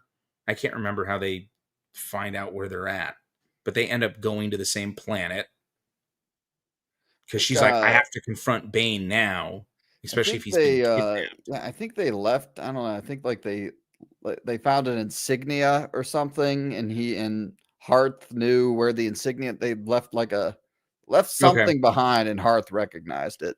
Gotcha. Okay, that works. So they're going down there at the same time because Zana's like, I'm not going to let these motherfuckers kill Bane. Like, I need to kill him first. I need to duel him so I can become the master. You see, she's like, she basically, to repay the favor, like activates like the revival, the drug, and sets it on him so he'll wake up so he can break out. Yep, exactly. And then he fucking comes to, starts fucking slaughtering people. You have an alarm going off. Whoop, whoop. Fucking Bane is loose. Zana's on the planet now with Set Heart. She tells him to fucking stay. Stay in the cockpit, Anakin. We'll be back, right? I think she wants him to stay behind. So she's like racing, like, I gotta find fucking Bane, right? So she's looking for Bane. And then meanwhile, I think Cognis and Set Hearth get in a fight, right? They start having a duel. Like, she's using blasters. He's got because he's trying to escape. He's trying to like run away with. He gets Darth Undeadu's holocron. He's trying to escape with it. Yep. He goes, I'm out of here. He does escape with it. He does. Escape with it. Another like an open plot hole that never got to get. You know, if an expansion of the expanded universe, we maybe would have found out if he, got to use the holocron for fucking a millennia or two. And then Zana's looking for Bane, and then Lucia runs into Bane and says, she freed him or something like that. I can't remember if Sarah's there. I can't remember the order of events. Sarah's like trying to get in to activate the like self-destruct of the prison they're in. Yeah, to make sure that he dies. Bane's hunting her down, and then Lucia catches up to him first. And then, and he talks to her, and then Zana murders Zana. Lucia, right? Zana shows up, and then like fucking just ends her. And then they fight, but Bane doesn't have his lightsaber, but they fight anyway. Yeah, that shit's cool because Bane can yeah. like hold his own without a fucking lightsaber against Mhm. Zana. So that shit's fucking pretty cool. So yeah, they get separated, then they both try to escape. Yeah. And And so then Set escaped. he escaped. And Yep. then- Zana makes it back to her ship and escapes, but Bane runs into the Huntress. Correct. And then she basically says, "Make me your apprentice. Take me with you." He's like, "You're the one I've seen in my visions, and this, Mhm. and that." And he goes, "Visions?" And he goes, "Oh, you're force sensitive? Oh, perfect. Yeah, my apprentice just tried to kill me. I think she's fucking weak. We're gonna go handle this right now. Come with me to Ambria. I'm gonna duel my apprentice. Whoever wins, you'll be their apprentice and shit." Like the way he wants the rule of two to actually operate. I think that's the main shit, right? Yeah, because then Set Hearth like says, "Oh yeah, I got the undo holocron." Da, da, da, da, flies away. There's all kinds of fucking cool shit that goes on in this scene, the original scene where they kidnap him. Lots of action when you get to it. And then yeah, so then they go to Ambria, and this is when they freaking have their final battle. And yeah, Cognis basically is like, well, she's not Cognis yet. She's the Huntress, but she basically agrees, like, yeah, I'll train under either one of you to become a Sith Lord. And then they fucking have a badass duel. And if anyone wants to mute it for like 2 minutes for spoilers on this, if you don't want to know. But yeah, I mean, she basically uses the Force tendrils. I think, yeah, Bane obviously has his lightsaber now at this point. He got his lightsaber back because I think the Itachi had his lightsaber, right? Cognis had it, or the Huntress. Wait, are you at the? Oh yes, she gives it back to him. Yes, because she's the one that captured him. She took it. Yeah, she took it when she caught him. Yes. Correct. Yeah. Okay. Yeah. So they basically have lightsaber duel. Meanwhile, Zana's like conjuring up force tendrils and shit like that. She's trying to, use like not mind control, make him go crazy and shit. That doesn't work because they're pretty evenly matched. But then Bane's like, yeah, fucking, this is my chance. I'm gonna fucking, I believe he gets injured, right? I think she ends up fucking him up when she does his arm off. Yeah. Yeah. Cuts his arm off, the other arm, right? His right arm.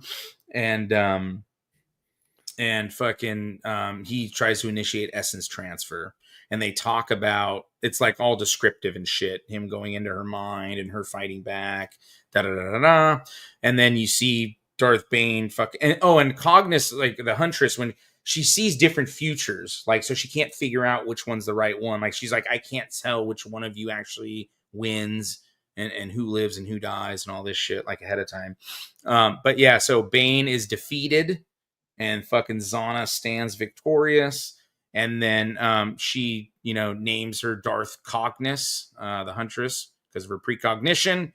And then Zana's standing there, and then her left hand starts twitching, and that's the end.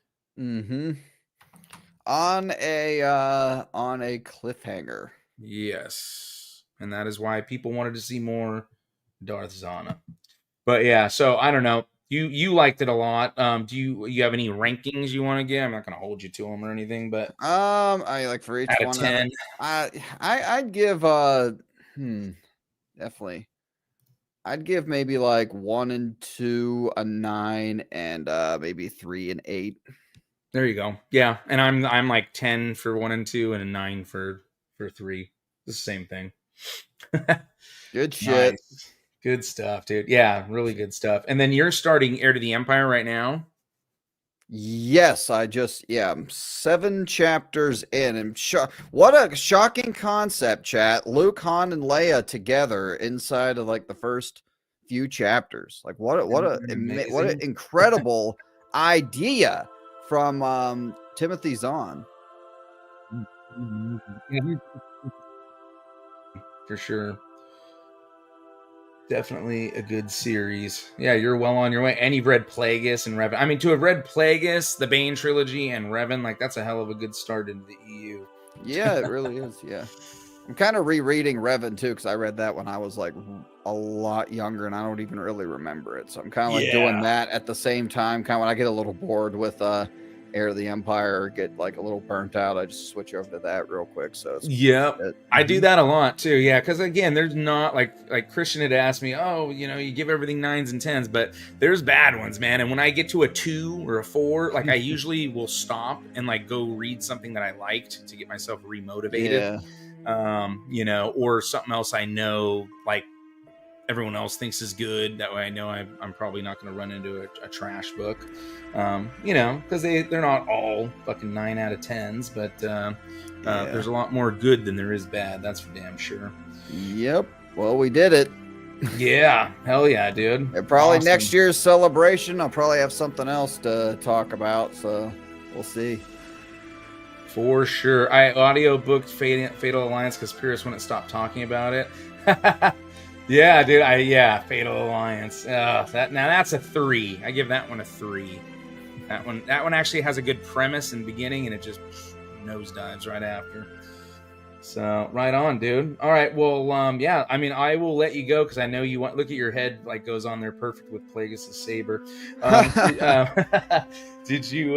What do you got coming up for this week now that celebration's over? Yeah, this is me signing off officially for the real Star Wars Celebration 2025. Made 3 of the 4 nights. Good shit.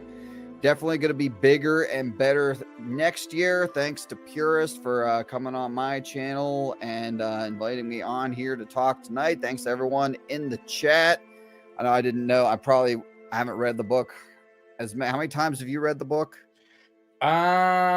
Probably like 4 times for the trilogy. Yeah, so I'm not quite there yet, but it was still fun to come on and talk about it. Yeah, working on we're gonna be live Wednesday for Shill watch alongs. Already got some great nominees for that. Gonna be pretty bad with the Last of Us finale and Last of Us Shills Defend season 2. I'm gonna try to get that up Wednesday. Nice. Yeah, you guys know those are my favorite videos to make, so you know it's gonna be a good one. Yep, and then we'll be reviewing Ironheart when that comes out. Yeah. Of course, they're gonna fuck with us and do 3 episodes in the beginning to make it a nightmare. So yeah, I think I can see it. The iron suit is literal perfection. No, it will be when it fits a black woman. Yep, exactly. So, yeah, I think we're going to probably do that one on a Thursday, right? Because that's going to come out on Tuesdays, but because they nail us with the 3 episodes, we'll probably have to wait a couple days. Which may work out anyways, because you got Melvin's streams on Tuesday, mine on Monday, yours on Wednesday, so Thursday kind of just works out anyways. So, yep, sounds good. Chat. Right on, dude. All right, well, I appreciate it. Sorry I didn't get to jump on till the very end last night, but yeah, I made it 4 out of 4 actually, but it still wasn't there for the 3rd one very long. But you guys had a lot of fun. I caught about half of the replay. It seemed like you guys were having a lot of fun. Yeah, we ripped the shills for night 3. All nights of real Star Wars Celebration are on the Gatekeepers Alliance channel, guys. So, all right, I know you got some. Other guests. Thanks for having me. Yep. I appreciate it, man. You have a good one, and I will see you around. We'll be streaming together soon in no time. Yep. All right. Later, chat. Have a good one, brother. Thanks. All right. And I was on Grizzy's stream long enough last night. I was wondering, if we could ever get Josh with a Desert Wanderer pose, because Josh has really been... He's been wandering the sands of Tatooine almost as bad as Theory, just looking for a drop of that good Star Wars. You know, he's really been pushing the hopium and the fake news, and I think that's why Mrs. Dash and Stupid Ass Wave probably aren't going to be back. They may come back for a little bit. I don't know. I don't think so. But if they do, at the end of the day, they are going to get pushed out by Joshy Boy's fake rumors and his hopium, all his love for Ahsoka. Den of Abeloth and all that good stuff. A lot of you guys know the lore. A lot of the knights definitely know the lore. But we were able just a minute and a half, maybe 2 minutes after I came into chat when Grizzy was live. And I'm like, I wonder if we'll ever catch Josh doing a Desert Wanderer pose. Well, we did. We did find Joshy boy, and it looks like he is going to be in the new Desert Wanderer clip with Star Wars Theory. The drought has ended. I believe this one might be missing the ending part that has Ryan, though. I'm not 100% sure. I don't know. We'll have to check it out. Let me find the fucking clip. I just had it, but then I went to check, so I was trying to match up the time. Yep, okay. The drought. We're going to say the drought's over. I mean, Theory has been dropping lore videos, so it's time to make it rain. Rain, by Jupiter's cock. Would you fucking rain? What are you doing? Pray. Been through this such a long, long time, just trying to kill the pain. Oh, yeah. Say you're in the desert, you got no food, no water. I'm Papa comes along, zip. Let me give you a little bit of liquid. Feel like Nothing lasts forever, even cold November rain. It's so warm. Ew, God.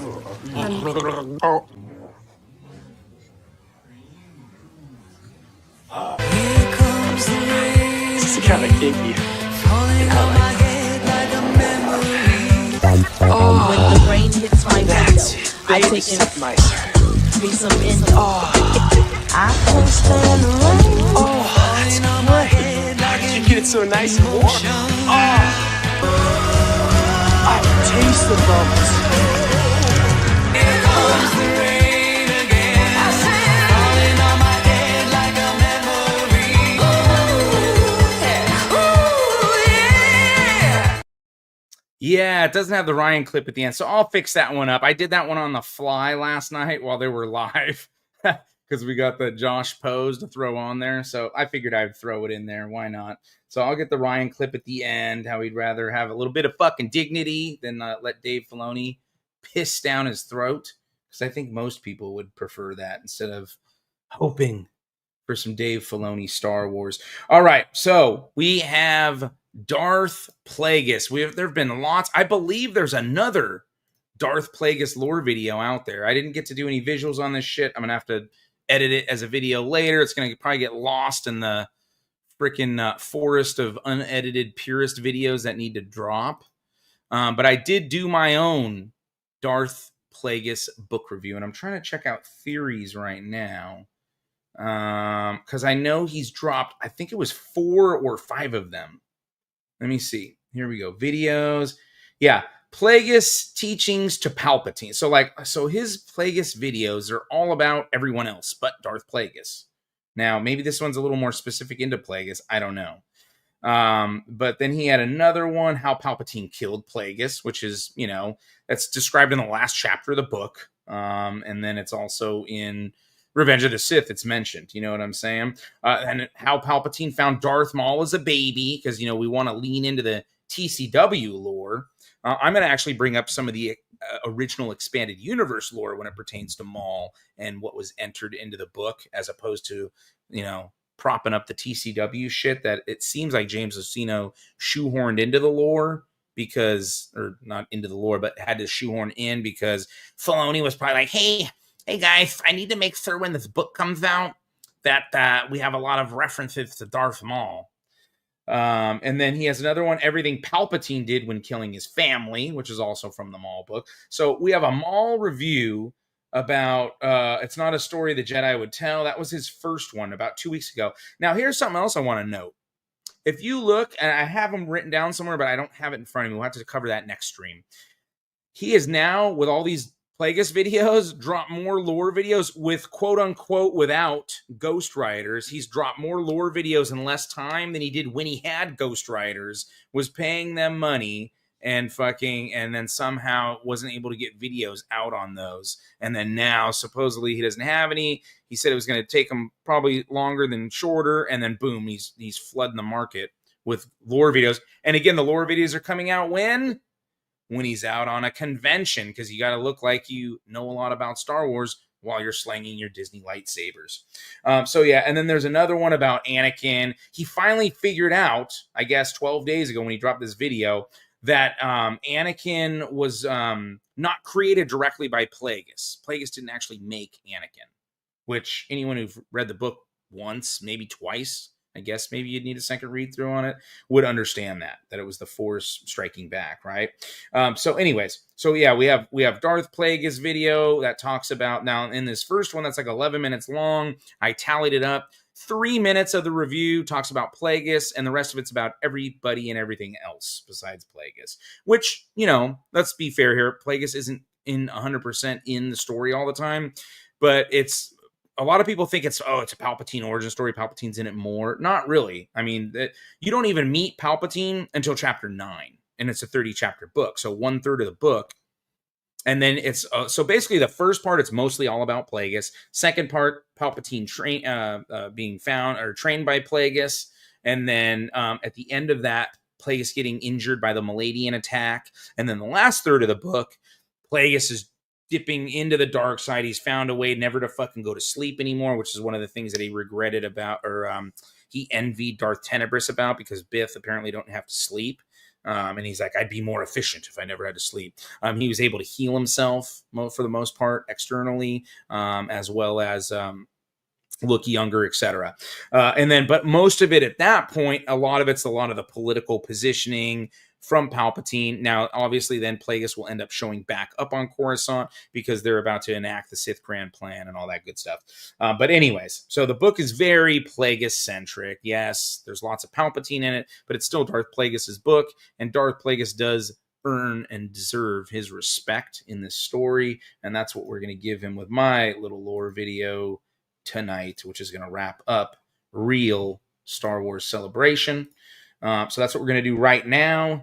Again, I'm going to do my best without visuals. You know, I mean, I'm going to be talking about this. I'm very excited about this book. I love this, but this book I started covering chapter by chapter when I started the channel. I did my first Pure Unadulterated Star Wars on this book. I fucking love this book, right? Like, so, as well as the Bane trilogy. Like, again, this is the longest I've gone before a reread on the Bane one. I usually, when my wife has me pull out all the Halloween decorations and I start going to town decorating the house and shit, I usually pop in the earbuds and listen to the whole Darth Bane trilogy for Halloween. That's like a ritual. I haven't done it in the last 2 years now, so gonna have to definitely do it this Halloween to get back on the saddle.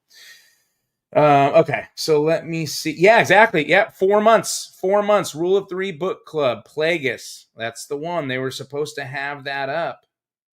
I have it as 3 months right now, but we are going into 4 months. If they don't stream on Thursday, which they're not going to because we have another convention to sling China sabers at.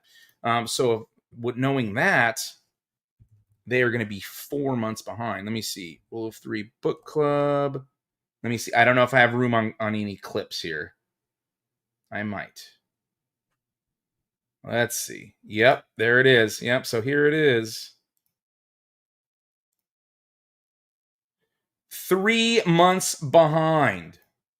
And then here we have Professor Purist, as Chuck likes to call me. Mrs. Dash. Stupid ass. Your book report is due.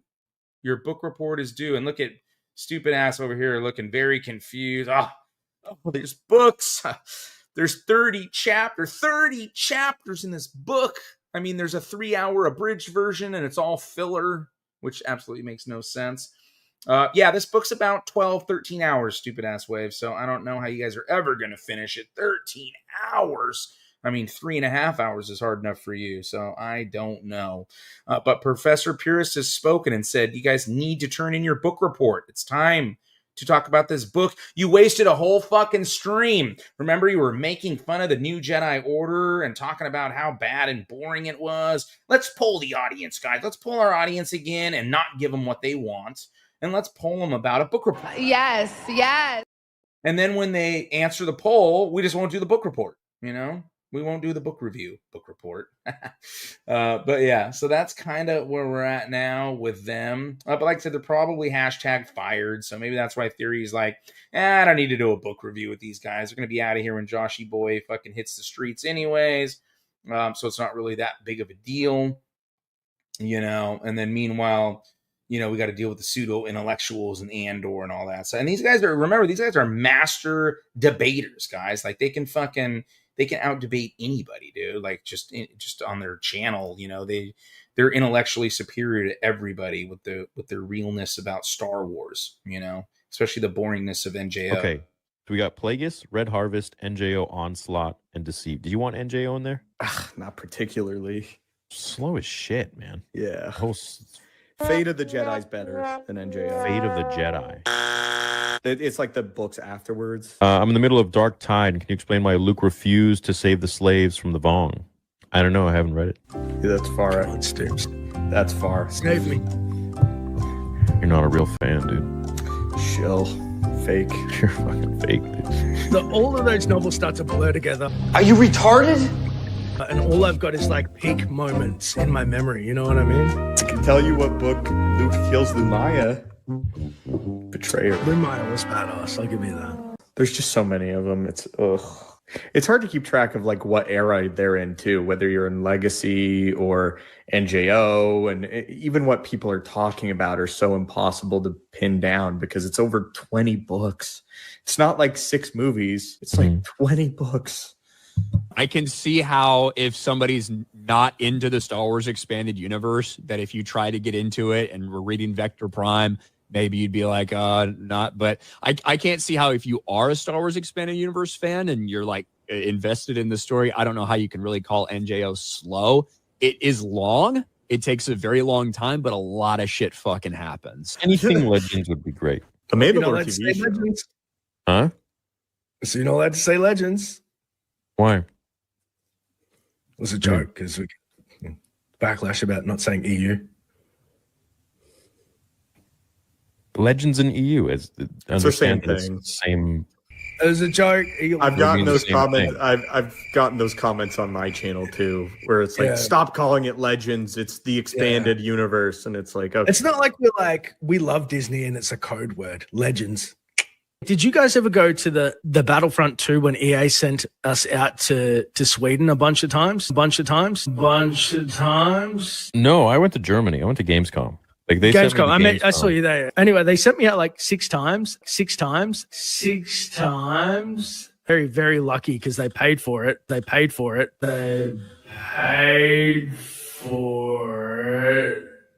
Two or no, it was 3.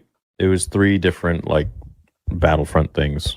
One of them, which I like signed a contract to like never speak of. I don't know. San Fran? Yeah, Redwood. Was that the Redwood visit? I think so. Yeah, somewhere. Studios. I can't remember. It's not like we love Disney and it's a code word. Legends. All of the Star Wars John Boyega movies. I mean, that's just one right there. We bought products for The Force Awakens, products for The Last Jedi. Each of us has probably spent thousands of dollars. Take away content and you just talk about cold hard cash. We've given that too. We love Disney and it's a code word. Legends. They paid for it 6 times. All right. I am going to get to the review, but one more. We got to have a little bit of fun. We're capping off. We make Star Wars fun, right? We may not talk like this when we're talking about Andor and the intellectual. I mean, the Darth Bane trilogy is pretty high up there when it comes to intellectual writing. But we don't eat gray poupon on this channel, but we do like to keep it fun. That's why we have fun poking fun at all these fucking... Pardon me, do you have any Grey Poupon? I don't want to promote the expanded universe by being like, 19 books. Oh my God. That's so boring, man. That's just so boring. Like, I do tell you guys books that I don't like. I'm telling you that because I don't want you to fucking read them and lose interest in the expanded universe. I want to tell you guys about the awesome books and shit, right? That way you have interest in the expanded universe. Look at Grizzy's like, boom, boom. He's got 5 EU books done. Now he's doing another one. Melvin's getting into reading some of the EU stuff. Now, obviously, we're also running YouTube channels and stuff like that. And their focus is on exposing the shills. So, but it is what it is. But again, like, we don't want to be like monotone, like not giving a fuck, dude. That is not how you get anybody into real Star Wars. They you know? feel a type of way when they see that we have it and we're not abusing it. We're not shilling. We're not bought out. It's not like we love Disney and it's a code word. Legends. Did you guys ever go to the Battlefront 2 when EA sent us out to Sweden a bunch of times?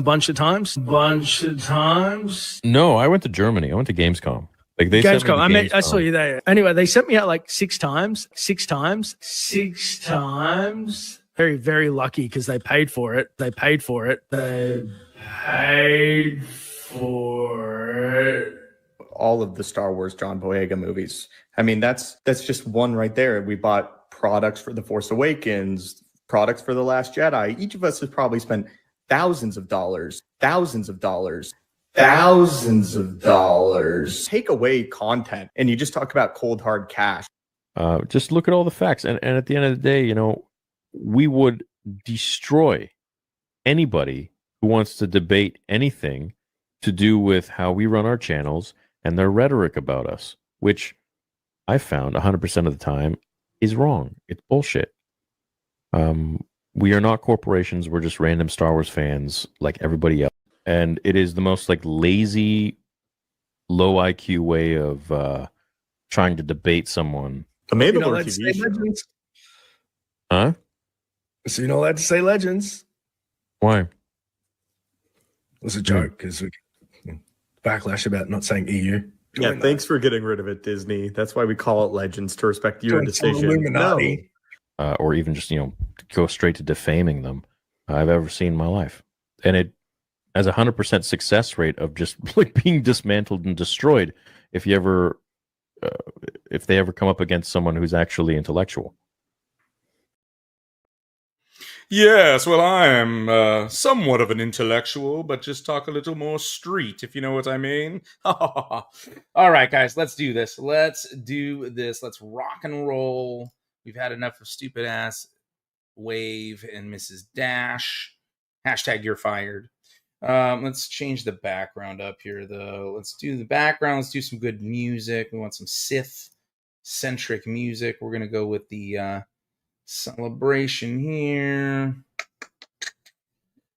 Kind of already did Nihilist. I want something that's consistent, though, so it's not changing the song every fucking time. Fuck, dude.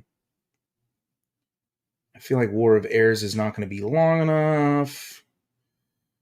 Oricon the Dreadfear. We can do Plagueis Darth. Yeah. We'll just do this, dude. This will be fine. This is 3 different songs, but it's all good. All right. Nice. Okay. So we're gonna end real Star Wars Celebration talking about my favorite book, a book that everyone should read. Even people that aren't Star Wars fans, I think, would like this book because of the way and how well written it is. James Luceno is probably my favorite author in the expanded universe. I would say Karpyshyn, Stover, and Luceno are probably my 3 favorite.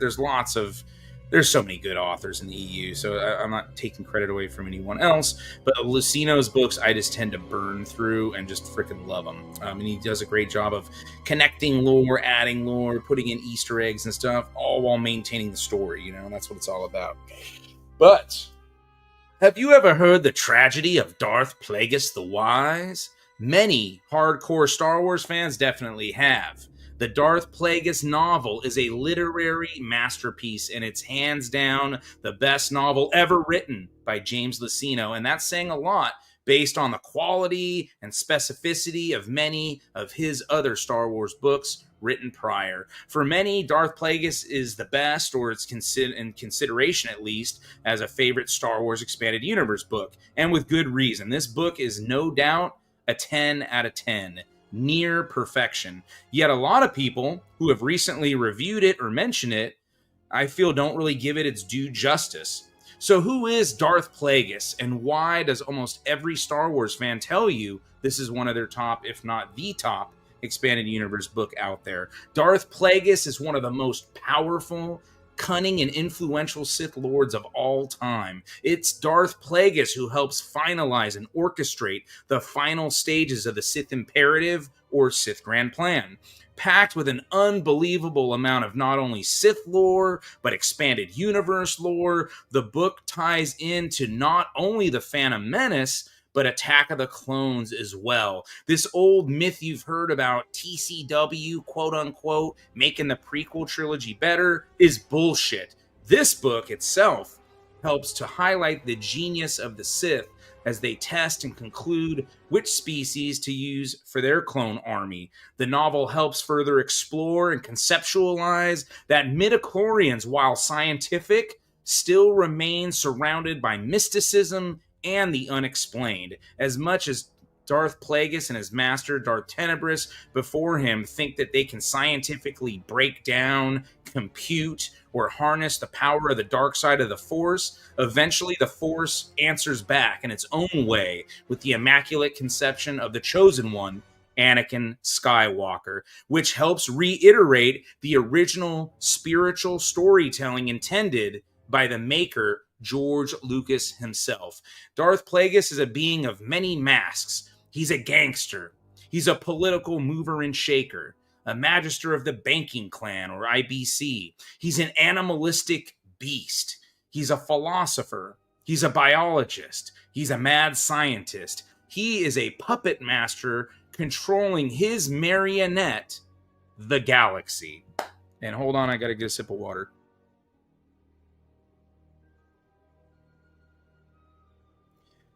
Many people not familiar with the book, but that have heard of it or familiar with some of its baseline lore, such as the first chapter on Baldemnik, where Plagueis murders his master, Darth Tenebris, crushing him under stalactites, finishing him off by snapping his neck.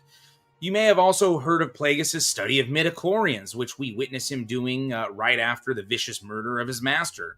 We also probably heard that, Plagueis tortures and experiments on one of Tenebris's other apprentices, Darth Venemus, and has also been well documented by even normies in the expanded universe circles. Even moviegoers are familiar with the fact that Darth Plagueis trained Darth Sidious, and of course Darth Sidious tells us himself in Revenge of the Sith about the ending of the book when he alludes to the fact that Darth Plagueis' apprentice murders him in his sleep.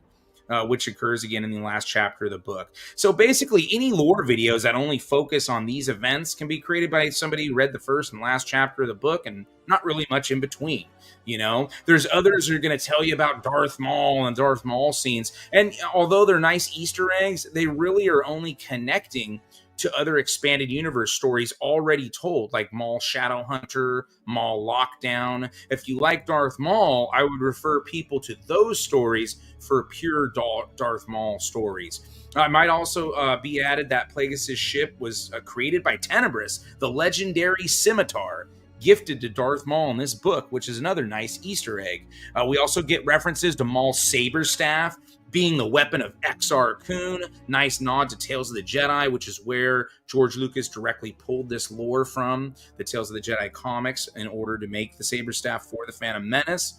There's also a nice reference to the Iridonian Zaboka, which is James Luceno, even though he had to shoehorn in this other Maul Dathomir bullshit. It's a nice nod by Luceno to pay respects to Maul's true backstory and planet of origin. A massively popular Star Wars YouTuber recently incorrectly stated that Palpatine and Plagueis were trying to create the ultimate dark side Force user, which is a complete misunderstanding of that part of the book. Plagueis, like Palpatine, through months of Sith meditation, Plagueis and Palpatine, through months of Sith meditation, were able to will the Force into shifting and tipping to the balance of the dark side. And this is much like the book discusses Tenebris and his own master had done at about 200 BBY when tearing a rift in the Force around, and that is when the Jedi were able to actually perceive that the Sith threat was still out there. The connections to Anakin Skywalker being birthed by the Force to strike back against the Sith are very important, but at the same time very surface level of the actual story, and they seem to always be misunderstood by by novices or normies. Anyways, let's focus back on Plagueis. This is his story, and he deserves his just due. Darth Plagueis the Wise is a brutal Sith Lord, yet he is refined, respected, and cunning as his alter ego, Hugo Damask, a magister for the banking clan, which is the perfect cover for him as a Sith Lord. Not only does he have access and control to vast amounts of wealth due to the IBC, he has political pull as a result of this wealth and others that he knows. Darth Plagueis not only plans and conceptualizes the clone army, but he finances it. Darth Plagueis aligns the Sith with Jabba the Hutt, which will be advantageous through the entire saga, episodes 1 through 6. Darth Plagueis makes sure to secure the investment of the Cortosis mines on Baldemnik, which we learn about in the first chapter, no matter what the cost for the ensuing faux galactic war. Darth Plagueis investigates and discovers why subtext mining tried having himself and his master killed. The plasma reserves on the planet of Naboo. This is what leads to the political strife on Naboo between the core worlds and the outer rim, which eventually then lead to the blockade on Naboo that begins in the Phantom Menace. Darth Plagueis is a gangster, and I mean that in every sense of the word. His meetings with Gardula the Hutt, the Grand Protectorate, subtext mining, and all others he comes across, they're like straight out of scenes of The Godfather, yet in the Star Wars universe. And when he discovers that two high-ranking Gossams of subtext mining, being the ones who attempted to kill him in Tenebris, he kidnaps them, holds them in reserve, only later to have them executed and have their bodies dropped off at the front offices of subtext mining on Corellia to send a message. This is an exact mirror of the horsehead scene in the Godfather movie. Fucking awesome. Darth Plagueis has Hugo Damask politically strong arms and upends the government of Naboo while also finding and employing his spy, Palpatine, against his own father and political teachers from Naboo. He also industrializes Naboo, creates an economy based off Naboo's plasma reserves, which in turn results in spaceports, mining facilities, and will serve as the tipping point to the blockade of Naboo that we witness in The Phantom Menace. Plagueis orders a hit on Senator Vidar Kim to position Palpatine as Naboo's senator. When that doesn't work, they actually use bloat eel to frickin' poison and kill the senator later on. Darth Plagueis is a skilled warrior and underrated force user. He not only murders his own master in the cave on Baldemnik, dropping stalactites onto Tenebris before snapping his neck, he then massacres the crew of the Woebegone, a ship that he stows away on. Standard fighting techniques. He kicks his Zabrak so hard into a bulkhead of the ship that his spine snaps, but also uses a whole arsenal of force abilities such as force lightning, lightsaber throws, telekinesis, and moving at such a speed that their, soon to be his, 114D droids photoreceptors can't keep up with the speed that Plagueis is moving. Plagueis' most underrated battle is against the Maladian attackers, another scene not even mentioned by these so-called lore experts. Although they successfully injure him and cause enough damage for him to need a respirator to breathe for the rest of his life, Plagueis unleashes hell, ambushed by 36 Maladians who were highly trained and skilled at taking out Force users and were familiar with Force users' tactics. They were also, disguised as other Munes during a ceremony. And Plagueis also had to kind of not, out himself in public until he knew that he had to defend himself because he, obviously is a Sith Lord. He can't get himself caught. But he's able to take out 24 pretty much all by himself before Palpatine and Saint Pestid save Plagueis and clean up the last dozen. And he does all of this, guys, without his fucking lightsaber. He uses telekinesis. He's too injured to conjure Sith lightning. He emits a sonic scream that blows out Maladian eardrums within, I think it's like a 10-meter radius. And most impressively, he uses a force wave attack that literally fucking atomizes fucking Maladians in the path. Plagueis, when finding the Itachi Prophet, which is another one of Tenebris's, soon-to-be or possible apprentices that he had in mind on top of Venemus, he finds this Hitachi who's actually predicting what's going to go on in the prequel trilogy. And she's like telling it to all these fucking people. So he goes up to her and freaking holds her hands like, oh, I want you to, read my fortune. And he subtly fries her insides with fucking Sith lightning in front of a crowd of people and plays it off casually, pretending that she had a heart attack or died of some other natural cause. Fucking awesome.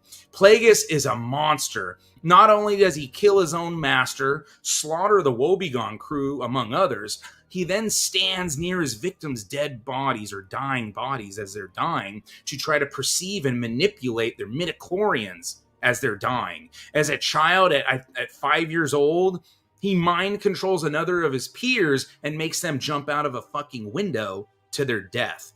After his father dies, Plagueis lies and presents fake doctors to feign saving his half-brothers and sisters who have the same genetic birth defect as the father, and they've shunned him because he's his mother was a codicil wife of the father. A codicil wife, they're allowed to, have kids, with a different wife or whatever. So because of this, he's shunned, but this was all set up originally by Darth Tenebris because the wife wasn't quite strong enough to become a Sith apprentice, so she became a Sith acolyte, and then he paired her with Plagueis' father, right? So because Plagueis didn't have this genetic defect, he played it off, gave fake doctors to his fucking brothers and sisters, and as each one of the family members died off due to their genetic defect, Plagueis feigned sadness at their funerals, all while accumulating each and every one of their fortunes until they're all dead and he's inherited everything of the family wealth. He uses this same story then to manipulate Palpatine into murdering his own family to quote-unquote emancipate himself. To train Palpatine, Plagueis deprives him of food, water, and sleep for fucking weeks on end, then brings him to Megiddo when it's freezing temperatures and makes him recite over and over and over how he murdered his family all while training. And he makes it known to Palpatine as well. Had you been an aquatic being, I would have stranded you on dry land. In other words, no matter what, the Sith training is to put you in the most uncomfortable way possible when undergoing your training. He gives all kinds of other stuff when it comes to the training of Palpatine that we'll get into in here in a little bit. And then after further training Palpatine on Kersey, which I might add, had its location purged from galactic records, foreshadowing of what happens with the planet of Kamino. Plagueis straight up eats the heart of one of the victims of the Kersey tribe that they're battling with during the gladiatorial battle, using this as an intimidation tactic to the planetary species. Then he passes the heart to Palpatine. The already mentioned torture of Darth Venemus as he kills him, brings him back to life, kills him, bringing him back to life over and over again is another display of Plagueis' ruthlessness. Plagueis sneaks into King Ars Varuna's palace on Naboo, a political rival of his, after the attempt on Plagueis with the Maladians and whatnot, and he finds out that he had helped them in planning the Maladian attack. Plagueis kills him by extracting the limited amount of midichlorians in his body, and he mocks Varuna about how short the process will be due to his weak midichlorian count. Fucking sick, dude. He appears like in the corner and turns a lamp on. Badass shit. When Jabba the Hutt, think of badass Jabba the Hutt, when he comes for a political alignment with Plagueis to Abora, Plagueis diabolically thinks to himself, if only Jabba knew how many of his species I've experimented on over the decades. Fucking sick, dude. Sick. Darth Plagueis truly was wise. His knowledge of the Baneite Sith Order and the dark side, as well as Sith lore, was second to none. He had a library so massive on the moon of Sojourn, at his laboratory entrance on Abora, that only the Jedi Temple on Coruscant and the library on Abroa Sky could even rival it. Plagueis' lair had different levels, starting with the library that had records of scrolls, discs, flimsy plast, holocrons, data cards, etc. Following that was what I call a zoo. Cages everywhere with different animals and species that Plagueis was experimenting on. Then even further down into the lair are Bacta tanks, operating tables, the real mad scientist portion of Abora, which includes the newly added Darth Venemus. Also in this Abora lab is where Darth Plagueis tested his original template for the clone army, which were the Yinchuri species. The Yinchuri were originally selected for their highly aggressive behavior, and even though they had a low midichlorian count, they could actually block the Force, similarly but yet different from the Isal Amiri. After 2 years of experimenting and meeting with the Kaminoans, Plagueis decides that they would need a human template, which is what the Kaminoans had kind of suggested in the beginning, which then leads us to Jango Fett eventually. Now, on one of their test runs, which they had Maul witness and report back to them on one of their test runs, the Yinchuri, who had left the galaxy, their planet actually had left the Republic. They were also giving Cortosis shields created from the deposits that they had originally secured on Baldemnik way back in Chapter 1. I think that's Chapter 22 when it happens. But they're able to actually kill some Jedi. So at this point, Plagueis Palpatine mirrors what Plagueis did, because Plagueis is on the moon of Sojourn. He fucking gets the bodies of the murdered Jedi that were murdered by the Yinchuri, and he drops their bodies off at the office of fucking Valorum to send a message to him, the apprentice learning from the master. Aside from this, Plagueis had another important knowledge, a knowledge of the Force and Sith history. We learn about spy networks and political structuring dating back all the way to the era of Darth Bane, and how the early rule of 2 Sith almost didn't make it when Darth Cognis, which was Zana's apprentice after she defeated Bane, had her apprentice Darth Millennial leave the Order to create the Dark Side Prophets. And I believe actually that one Force user I mentioned that he fried with the lightning, I think she claimed to be a dark side prophet as well. I have to go back and check that. Darth Gravid, the idiotic Sith who almost destroyed the Rule of 2 and the Sith Order, if not for his apprentice Darth Gian murdering him as he was destroying Sith artifacts, and lost many of the ancient Sith abilities in the process, like essence transfer, among other things. We learn a little bit more about Zana and her Sith sorcery, and the fact that Sith sorcery actually a conduit to the Force. However, Plagueis is trying to mimic that conduit by using science instead. We learn about the Ashla and the Bogon from the Dawn of the Jedi book. There's references to other Force practitioners like the Sorcerers of Tund, the Jensari, the Baron Dosages, and I believe the Falanasi, if I'm correct. On top of all this, we get all kinds of backstory and the origin story of Darth Sidious as Palpatine. As Plagueis trains him, we get some of the most intelligent and quippy dialogue between Darth Plagueis and Qui-Gon Jinn, Darth Plagueis and Dooku, Darth Plagueis and Sifo Dyas.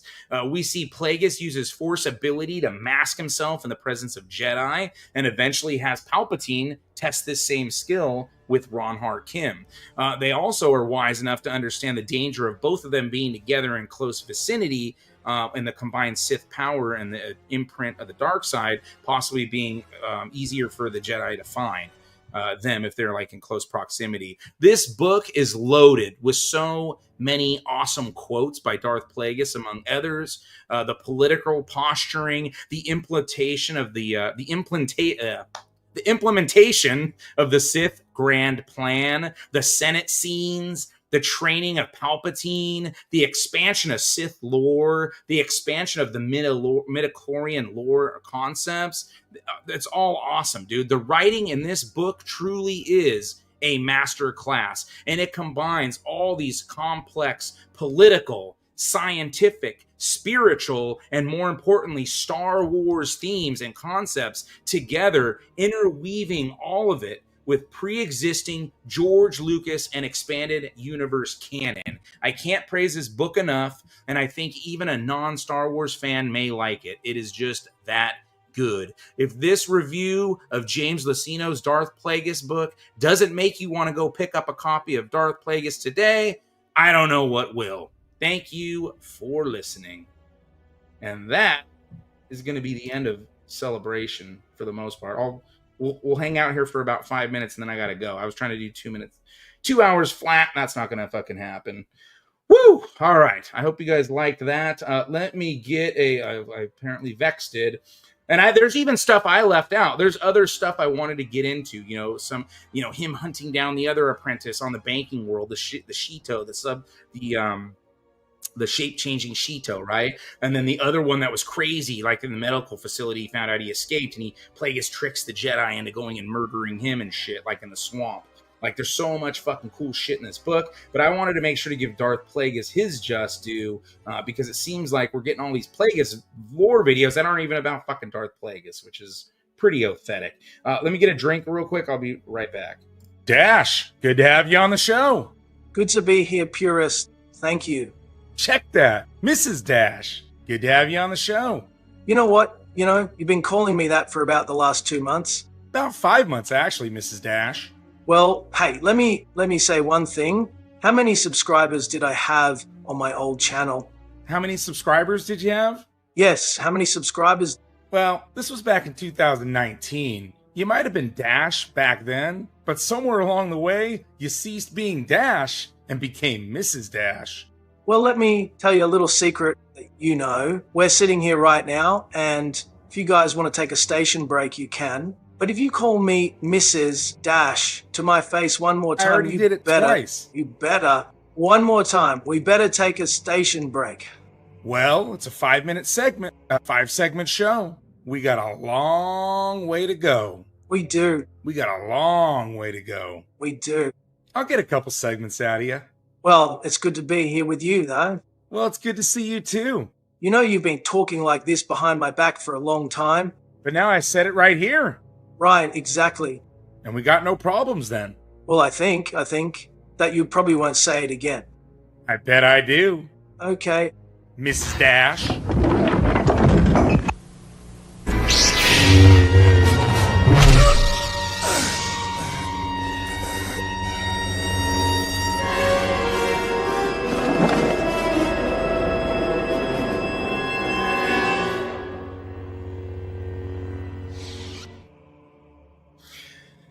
In addressing this, wait, where was it? Because that's not what I was saying. So if it came across that way, let's see. Where is it? I'm doing it justice. Good, man. That's what I want to do. I want people to be excited to fucking. No, yeah. So did I hear that correctly? Naboo owes all their. They don't owe all their prosperity. They were already a rich planet as it was. That's part of like the political strife of the book, right? Like, they're kind of isolated from the Republic, and that's what Palpatine wants them to be part of. So Palpatine and Plagueis, when they meet, they even say like, "Hey, we kind of want the same. We want different things, but we can get there the same way by fucking upending your dad and all these other fucking idiots in the Naboo government, right?" So that and Palpatine will do anything to spite his dad because he fucking hates him, right? So it's not that they owe the prosperity, but tapping into the plasma reserves, that's what the planet didn't want to do. It's kind of like, the blocking oil drilling in Anwar and all the stuff that happens like the United States, right? When certain people take over and they're the ones running the show in Washington, and we're sitting on all kind of reserves, and instead they're like, oh, we'd rather, all the Americans, pay $5 a gallon and, have to worry about OPEC and all this other shit, right? So Naboo's kind of doing that same thing. Well, what Plagueis does, he gets the correct people in, he tries to get Palpatine into the Senate position, but before that, Ars Varuna, they actually make the king. That's like originally what they wanted to do, but then he ends up not liking Plagueis and all that, but what they want to do, the whole thing is about the plasma reserves, because the Trade Federation, they're the ones who go in and they build the spaceports, and they send the subtext mining, I think, is who they use for the mining and whatnot. But they get the whole infrastructure set up around the plasma. When you see Qui-Gon and Obi-Wan dueling Maul, those are the plasma fucking things shooting up. Those beams of fucking light and all that. That's the plasma getting harvested from the fucking planet, right? So the whole point is, they make this big economy, and then now it's attached to the Trade Federation and all that. But then meanwhile, they sabotage the fucking Senate, right? And then you have the this is like way too much to put in a review, right? That's why I didn't put this in the review. But you have like the core worlds that are like fucking tax the fucking outer rim worlds and shit, right? And then this is the Cloak of Deception book sets this up as well, right? So what happens now, the Trade Federation, because they have the trade-free zones, which is where the Trade Federation, the IBC, and all these fucking, you know, different planetary forces are, right? Their piracy starts happening intentionally, right, by the Sith. And then the Trade Federation, that's why they want to get the droid army. But then the core worlds are like, you can't have a droid army, but we're going to also tax the free trade zones. So we're going to tax you. We're not going to give you security, and you also can't have your own fucking army, right? Well, that causes, obviously, them to fucking get the droid army anyways, because they're like, well, we're not going to let everyone just fucking rob us and shit. And this all plays a part of what Plagueis and fucking Palpatine set up and shit. So it's fucking awesome. But yeah, so that's why it's not, again, it's Naboo's already prosperous as it is. This was to link them into the fucking to the Senate and the core worlds and the fucking whole political structure, to where they didn't have to be couldn't really be isolationist, because now it's like, well, hey, I'm Newt Gunray, and we set up these spaceports, and we set up the mining facilities, and now you don't want to let us, you know, with all this investment and what we did. So it's all set up on fucking purpose like that, to cause the fucking strife. Meanwhile, then you got Palpatine, when he gives his first Senate speech, he talks about this is when they bring in the Trade Federation and the banking clan and the Grand, and like, so they bring all them in, and Palpatine's whole argument is, well, although you may think these other organizations and planets that we're trying to get into the system, into the Republic, you may think they're evil and this is that, but they still deserve to be represented as their own planets, and da-da-da-da. They should be part of the Republic, right? So don't vote on how evil you may think they are, or greedy, or da-da-da-da-da. And then he abstains from the vote, which causes all fucking hell in the Senate. So you got hell breaking out in the Senate.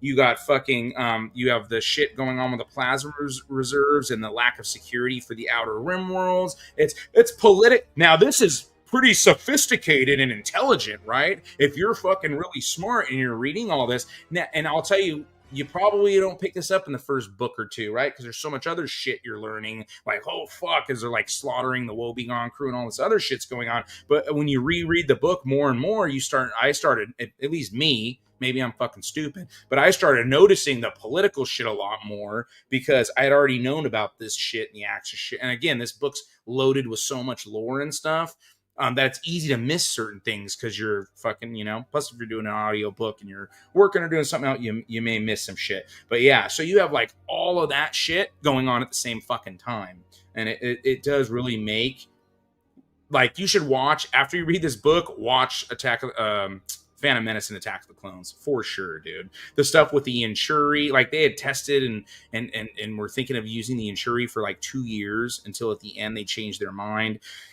We have the whole scene with Sifo Dyas and Dooku, and Sifo Dyas, you know, talking about, you know, getting together a clone army and shit like that. Plagueis is the one who actually funds the army. When Plagueis gets killed by Palpatine, and his obituary is like on one of the last pages, and then he's basically, you know, pushed under the rug of fucking history for all the shit that he did. It's fucking awesome, dude. It's just masterclass.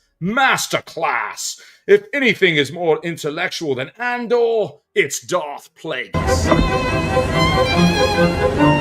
Pardon me, do you have any Grey Poupon?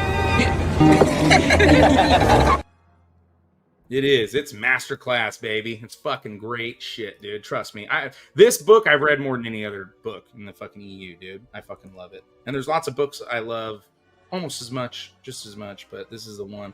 The idea here is to not drag you back at the last moment, but to bring you through death's door and shove you through to the other side. Yep, that shit's great. There's so many good lines. I have a bunch of clips of all the different quotes that I got from Everest Productions. And shout out, I know Everest was here earlier.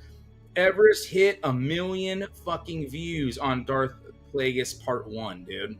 So we got to get part 2 to 1 million views. If you guys haven't checked out part 1 or part 2, you're missing out, dude. And part 3 is going to release this year. Part 2, part 1 was released at the end of 24, right? And then won the award for best fan film. I don't know. Now I'm confusing. I don't know if it's part 1 or part 2. Pretty sure it's part 1. So part 2 will be up for a nomination for best fan film of the year for 2025. And I think he's dropping part 3. I don't know if it's before the end of the year or beginning of next year. But yeah, if you haven't seen it, check it out, dude, because it's fucking really good. And it's a heart fan film from a fucking fan, not some corporate motherfucker that paid a bunch of people to throw some AI slop together and don't even have the emotional scenes correct of what's going on when Plagueis finds out about Anakin being on planet and shit. Like total slop. Let's see. Yep, exactly, and that's part of the problem with the Jedi and stuff. But the Sith, meanwhile, we're learning. That's how they're tracking down Sith apprentices and stuff, because they start learning about reading the midichlorians and finding them in the beings and shit. That's how Plagueis fucking gets it. Real Star Wars Celebration 2025 has been more fun than Disney's authentic fake Star Wars 2025. Oh yeah, dude, of course. And we kind of like winged it, like we had kind of planned to plan it and all that, and then like we all got really busy. You know, things have been picking up with the economy to a degree, as far as at least being busy and shit. And so yeah, we wanted to make sure to bring it to you guys. But next year we're going to try our best to like Scran's panel was very good. Like if we get structured panels like that, like I would have wished if I had pictures and stuff to throw up. I know I'm going to edit the fuck out of this thing. It's probably going to take me 5 months to end up dropping the damn video. Although maybe I should just drop the audio on it just for the knowledge. I don't know. But yeah, like, so that's what we're hoping. Next year we'll get a lot of like formal closed off panels like the one that Scran did, and then have like multiple, like, 10, 15, whatever, maybe some people doing more than one panel and stuff like that. And then we'll still do like discussion stuff or debates or like things like that. We'll find a way to keep it fresh and make it fun. But yeah, I'm glad that you guys liked it. We're all fucking super glad and happy. Hope we'll see Ryan get on a panel for the net. Yeah, and I kind of talked to Ryan about it, and he said he probably would come on and stuff, and then I kind of like didn't reach out to him until probably not enough time to get him on. So, but Ryan will be on the channel eventually when I get to Star by Star, if I could get my reviews done faster. I do need to do Pure Unadulterated Marvel with Blake. I think I'm probably just going to do it on a Monday. I'm probably going to do a regular stream next Monday, since we had this obviously event this weekend. And then I think the Monday after that, I'm going to do a Pure Unadulterated Marvel with Blake, so we can get going on Uncanny X-Force Part 2. So that is what the plan of action is. In the meantime, I'm working on China Sabers number 2. And yeah, we'll see. I'll be lurking around. I'll be paying attention, keeping notes. But I appreciate you guys that, help watch the videos. And, the last 2 Star Wars videos, at least, that I've dropped, the Communist Andor one's up to like 1,800 views. That's more views than I have subscribers. And the fucking EFAP one, I think that's at like 1,500 or something like that. Also more views than I have subscribers. The watch time was really good on both of them until they got bombed by the communists and bombed by the EFAPers. So, which is surprising. You think the pseudo-intellectuals would stick around and watch the whole thing. Like, how do you criticize someone's video if you don't watch the whole thing when you're highbrow? So, I don't know. But anyways, I got a pretty badass outro I put together for you guys. I hope you fucking like it. And, yeah. Until next time, let me do this. I hope that the Revenge of the Sith re-release makes hundreds of millions of dollars, And it truly can if we all go and see it like we did back in 2005. I got nothing else to say. Just happy that they're finally getting the love they deserve. So have a great day, guys, and may the Force be with you.